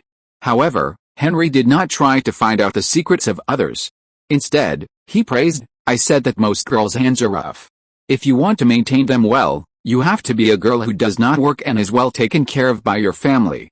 Unlike you, you are so hardworking and capable, and you can maintain a pair of hands as delicate as a baby's. I took a look, wow, it's almost as smooth as milk. Henry took the hands with red nail polish and rubbed the fingertips one by one, playing with them carefully. Lena did not resist such behavior, but she did not let Henry play with her to his heart's content. But when the temperature reached a certain level, she quickly slapped her backhand and knocked away the Kryptonian's knotty hands. She said, are you satisfied just by touching your hands? I called you a long time ago, you have a boyfriend. Not destroying other people's love is my life principle. Because I'm afraid of being hated by too many people. After bragging, Henry quickly changed the subject and said, help me see how much money I can get this time. Even if you don't destroy it, you will still be hated, you know. Lena rolled her eyes, then put on her pointed glasses and went online to work. While reading the information brought by Henry, she quickly tapped the computer keyboard. On the big but cathode ray tube screen, there was a classic black background with green text. Similar to the banking system, earlier than the early days of the rise of personal computers, the Continental Hotel established a database system and index very early, and provided terminals for multiple people to use together. It's just that the threshold for early computer operation was high, and all instructions had to be memorized. The girls at the counter also worked hard to flexibly use these systems, which may have been established only a few years ago, but are already antiques in the information industry. But as long as you are proficient, a database system with powerful indexing functions can be a great help. At least for the intelligence Henry brought, the girls didn't have to search through paper documents using alphabetical indices and painstakingly verify the contents. The workday was still at least 3 days. Simply enter a search keyword based on a person's name, and all relevant information in the database will appear on the screen as entries. If there are too many duplicates, add the second and third criteria to filter out irrelevant content. Further manual deletion is performed as necessary. While the rules require verifying the approximate overlap between the new information and existing information in the database to determine the reward amount, reading and subjective judgment can easily lead to disputes. Therefore, in practice, the girls in the intelligence department determine the price of the information based on the number of entries ultimately screened. A single screen can display 10 intelligence entries. If the screening results in nothing, the reward for that information is 10 checks, the highest reward of 10 checks. For each additional entry, the reward decreases by 1 check. If the number of related information exceeds the limit, the reward is reduced to the lowest reward of 1 check. This method of judgment was understandable to anyone who could count, and it also reduced a lot of disputes. However, there was still room for manipulation. Simply put, the keywords and conditions used would affect the number of intelligence items displayed. This was why Henry wanted to befriend these girls. Whether others knew it or not was their problem. As Lena verified the information, she picked up a red pen and annotated the bounty amount on the intelligence document. After checking all the documents, she took off her glasses and said, "Your bounty today is 23 taels. Do you want small change or whole bills? Give me whole bills. I need to restock some medicine and supplies, and small change is not very convenient." Although Henry had promised that the black clinic wouldn't sell medicine, everyone was implying that medical supplies like rice were still needed. Medical drugs like antibiotics were still needed. "Please wait," Lena said with a rather formal smile. At the same time, she rolled up the paper document and placed it in a cylinder. Then she stuffed the entire cylinder into the pneumatic transmission line behind her. Whoosh! With a sound, The new information was sent to the data room responsible for inputting and storing paper documents. There were more people in charge of related matters there. Lena, who was in charge of the front desk, took out enough cash from the cash register, counted it, and placed it on the tray in front of Henry. It was recommended by the Today's Vein column. During the recommendation period, there will be an additional update at 9 p.m. Thank you all for your support. If you are listening to this novel on a channel other than Fanfic World, it means it was downloaded and re-uploaded without effort. We warmly invite you to visit our channel, Fanfic World. There you will find the original version of this story and many other novels of various genres. We look forward to seeing you dive into a world of incredible novels. Chapter 224, Surgical Experience in the Black Clinic. Just as Henry reached for the money, Lena's hand was swiftly grasped by him.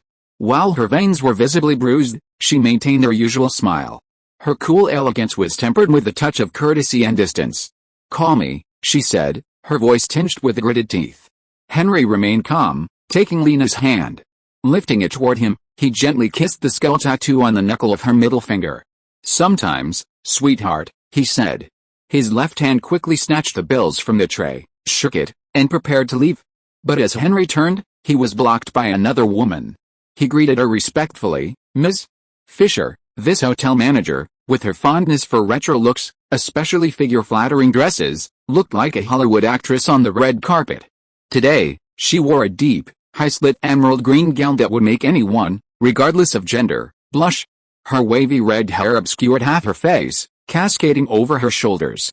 Her charming gaze swept over Henry, and she said with a hint of irritation, "Lena, Luna, Anya, Dahlia, Laura, and then I'm Ms. Fisher? Jealous? Don't get carried away." Henry observed that this woman treated everyone the same way, wielding the uniquely feminine power to its fullest potential. The predominantly male contract gunmen simply fell for this. The few female gunmen who remained would bow to her authority, not daring to challenge the manager of a continental hotel. But Henry was not one of them. He chuckled and said, "There's a difference in status. And I'm allergic to power, so I have only respect for you, Mom, and would never dare offend. Still busy. Going. Adios." With that, Henry deftly maneuvered around the wall of Muni Fisher's men, leaving them no time to stop him. "I heard." Muni Fisher's voice stopped Henry in his tracks again. The distinguished hotel manager continued, "You performed a very difficult surgery in your shabby little place earlier." Henry turned his head and said honestly, "No surgery is difficult. It's just about wanting the easiest and least invasive method to ensure a smooth recovery. Those who say a certain surgery is difficult are just trying to drive up the price. If a hospital told you a certain surgery was simple but charged you $1 million, no one would do it, right?" The speaker downplayed the difficulty of the surgery, avoiding drawing attention to himself. Henry had no idea which was more difficult, whether Muni was referring to the skull-based tumor removal on a child or the hand reattachment on a contracted gunman a while ago. For Henry, a Kryptonian, any illness that could be clearly identified and treated surgically was generally not a big deal. Post-operative care and medication would be necessary, tailored to individual circumstances, but there was always a pattern. The more difficult part was surgery on children. Their bodies were smaller, their organs smaller, and the operating space naturally limited that of adults. Furthermore, suturing and other procedures had to take into account that children's organs were still developing, unlike adults, whose organs were fixed in size. Improper suturing could result in organ maldevelopment and functional impairment at best, or even death at worst. Fortunately, these problems were not without successful cases. Henry simply had to research the relevant information and learn from past treatments, without having to figure it out himself. In medicine, no one is shy about keeping a record of successful surgeries to themselves. Relevant information can be found in full in medical journals. However, surgery relies heavily on clinical experience, which is why veteran physicians or those with a track record of success are so sought after and trusted by patients. Henry, however, lacks clinical experience in the diagnostic phase, how to make the right assessment and locate the lesion. When it comes to surgery, as long as the chosen procedure is sound, failure is impossible with his Kryptonian abilities. Henry even dismissed any outsiders during the 2 surgeries, executing them at super speed. Not only was bleeding minimized, but blood transfusions were unnecessary. To exaggerate, Henry was already suturing before the skin felt the incision, before the pain even reached the brain. At this speed, Even if an artery was accidentally punctured, Henry could easily light a cigarette and then easily suture or ligate the vessel before severe bleeding. There was no need for a professional anesthesiologist to administer general or partial anesthesia. As long as he blocked the pain and avoided overstimulation, Henry wasn't worried about the patient moving around. In his hyper-accelerated sensory world, the patient seemed to be motionless. He had to find somewhere else to slack off before he could announce the end of the operation. Most of the time, he'd just run back to his rented apartment and type a few lines of code. But he didn't wait for hours. Some would just spend an hour or 30 minutes, then go home to let their families know they were safe. No one knew how long such operations normally took anyway. He had the final say. Muna didn't quite believe Henry's story, but she wasn't sure whether she should trust the other doctors either. Just like the man had said, merchants often exaggerate to maintain prices, even destroying excess production to avoid selling at a low price. So, could it really be true that doctors exaggerate the difficulty of an operation to charge more? So she asked again, is that operation really that simple? Henry replied, first of all, I don't know which operation the lady is asking about. Second, do you really think I could perform any difficult surgeries in that crude, what you call a shabby place? Is this harming someone, or saving them? These two rhetorical questions reinforced Miss Fisher's preconceived notion. It wasn't that Henry didn't want to tell the truth, but no one would believe him even if he did, so he just let it go. People only hear what they want to hear. Of course, the woman wouldn't let this man off easily. These topics were just excuses. Mooney said, then why don't you stay and tell me how simple those surgeries you perform are? Haha, they are indeed simple. They're all done in 3 steps. Cut open, cut away, sew up. Okay, I'm done. I have more to do, Mom. With that, Henry prepared to slip away, regardless of the hotel manager's ire. Unfortunately, he hadn't taken more than a few steps when a piece of intriguing news brought him to a halt. Chapter 225, The Bounty Mission That Went Wrong. A black male concierge at the Continental Hotel approached Mooney Fisher and whispered, Manager, there's something going on in the lobby. Even though he spoke quietly, anyone with keen ears could still hear him. This was because Mooney Fisher didn't like people getting too close to her. To lower her voice further, she had to get even closer. The current volume and distance, tested by countless Continental Hotel concierges, were the limits of what the woman could tolerate. Any quieter, and she wouldn't hear. Any closer, and the fertilizer for the flower bed would be lost. Plants don't care whether the fertilizer is chocolate or milky. The downside is that the Continental Hotel's management in Los Angeles struggles to maintain confidentiality. Any signs of trouble would be noticed by nearby, and those who heard would inevitably be drawn into the events they heard. It's hard to say whether Mooney Fisher's actions were intentional. Henry was also caught in the act. However, he wasn't a contracted gunman, just a medical provider. Therefore, when they were arrested, he usually didn't get into trouble. On the other hand, apart from the time I was locked up in the basement, I've been in this world for 3 or 4 years now. While I initially wanted to avoid trouble and live a completely indifferent life, now I've become someone who joins in the fun. It's almost like an innate instinct. I'd be doing myself a disservice if I didn't check out the excitement. Even just watching from afar, enjoying the show, is fine.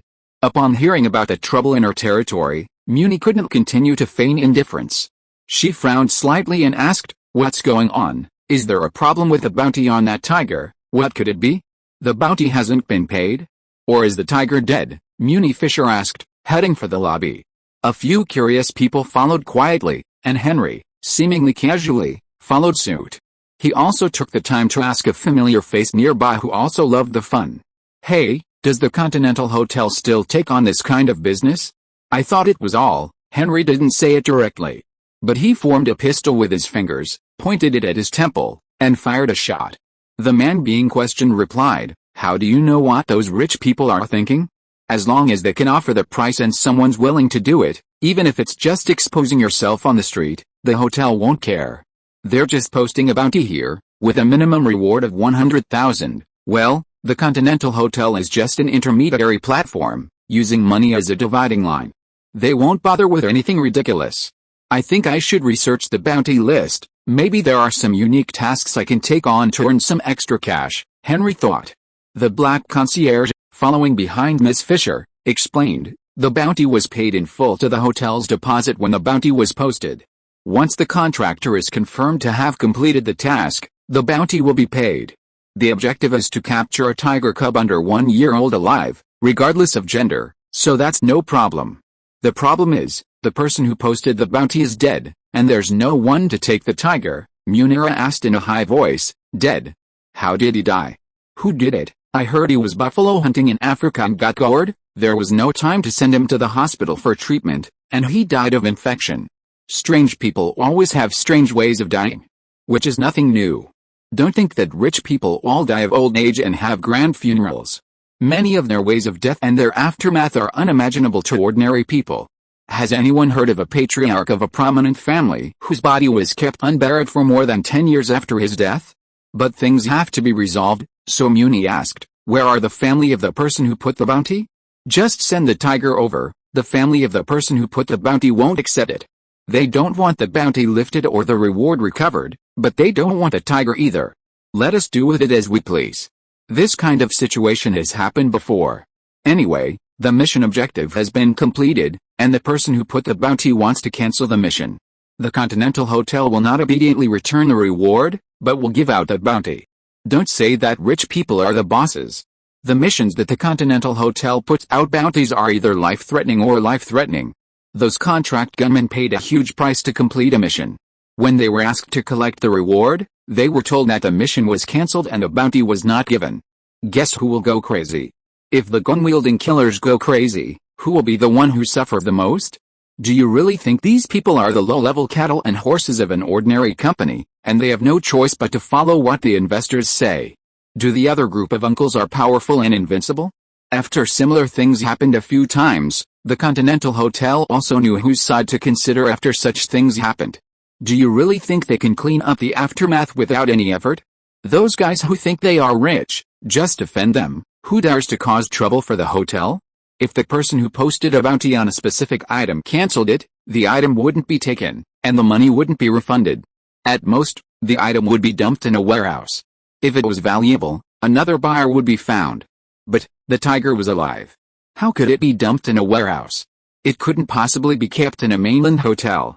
After all, as one of Earth's top predators, tigers couldn't be kept carelessly. Even setting aside legal issues, the costs of a qualified keeper, a breeding ground, and feed were enormous. Not to mention, California didn't care about that. As long as the animals didn't harm anyone, there were no laws against turning their homes into zoos. Or they would be tortured, locked in small cages and fed just enough meat for 3 meals a day until the tiger couldn't bear it anymore. Or perhaps, outright euthanasia? Muni Fisher, encountering this situation for the first time, was already considering the classic practice of the island nation across the ocean, sealing the barrel with cement and sinking it at sea. Entering the lobby, I saw a group of people buzzing around something, chattering. Seeing the hotel manager, Muni Fisher, approach, everyone consciously parted ways. Sure enough, the creature being watched was a caged tiger cub. Though it was called a juvenile, it was actually larger than many small, adult dogs and appeared to have been weaned, meaning it was at least 2 months old. Its weight was hard to say, but a dog of similar size would weigh close to 10 kilograms. This tiger cub would likely be heavier, not lighter. Most importantly, cubs of any animal possess a certain allure that captivates the eye. At least after Muni locked eyes with the tiger cub, her thoughts of the concrete sinking into the sea vanished. She asked, "Where's the person who brought this tiger?" The black concierge asked the others, then awkwardly replied to their manager, "It seems they took the bounty and ran off, Walter." "Who is it? Can we bring them back?" "It seems that he is a poacher from outside the area. He came to Los Angeles after hearing the news and accepted the reward." This made Muni Fisher speechless. When she looked at the cute eyes of the tiger cub, she was even more speechless. Thanks to the reward from Jingjing Duffin. It has been recommended in the Today's Vein column. During the recommendation period, there will be an additional update at 9 p.m. Thank you all for your support. End of this chapter. Thank you so much for reading until the end. Don't forget to give it a like.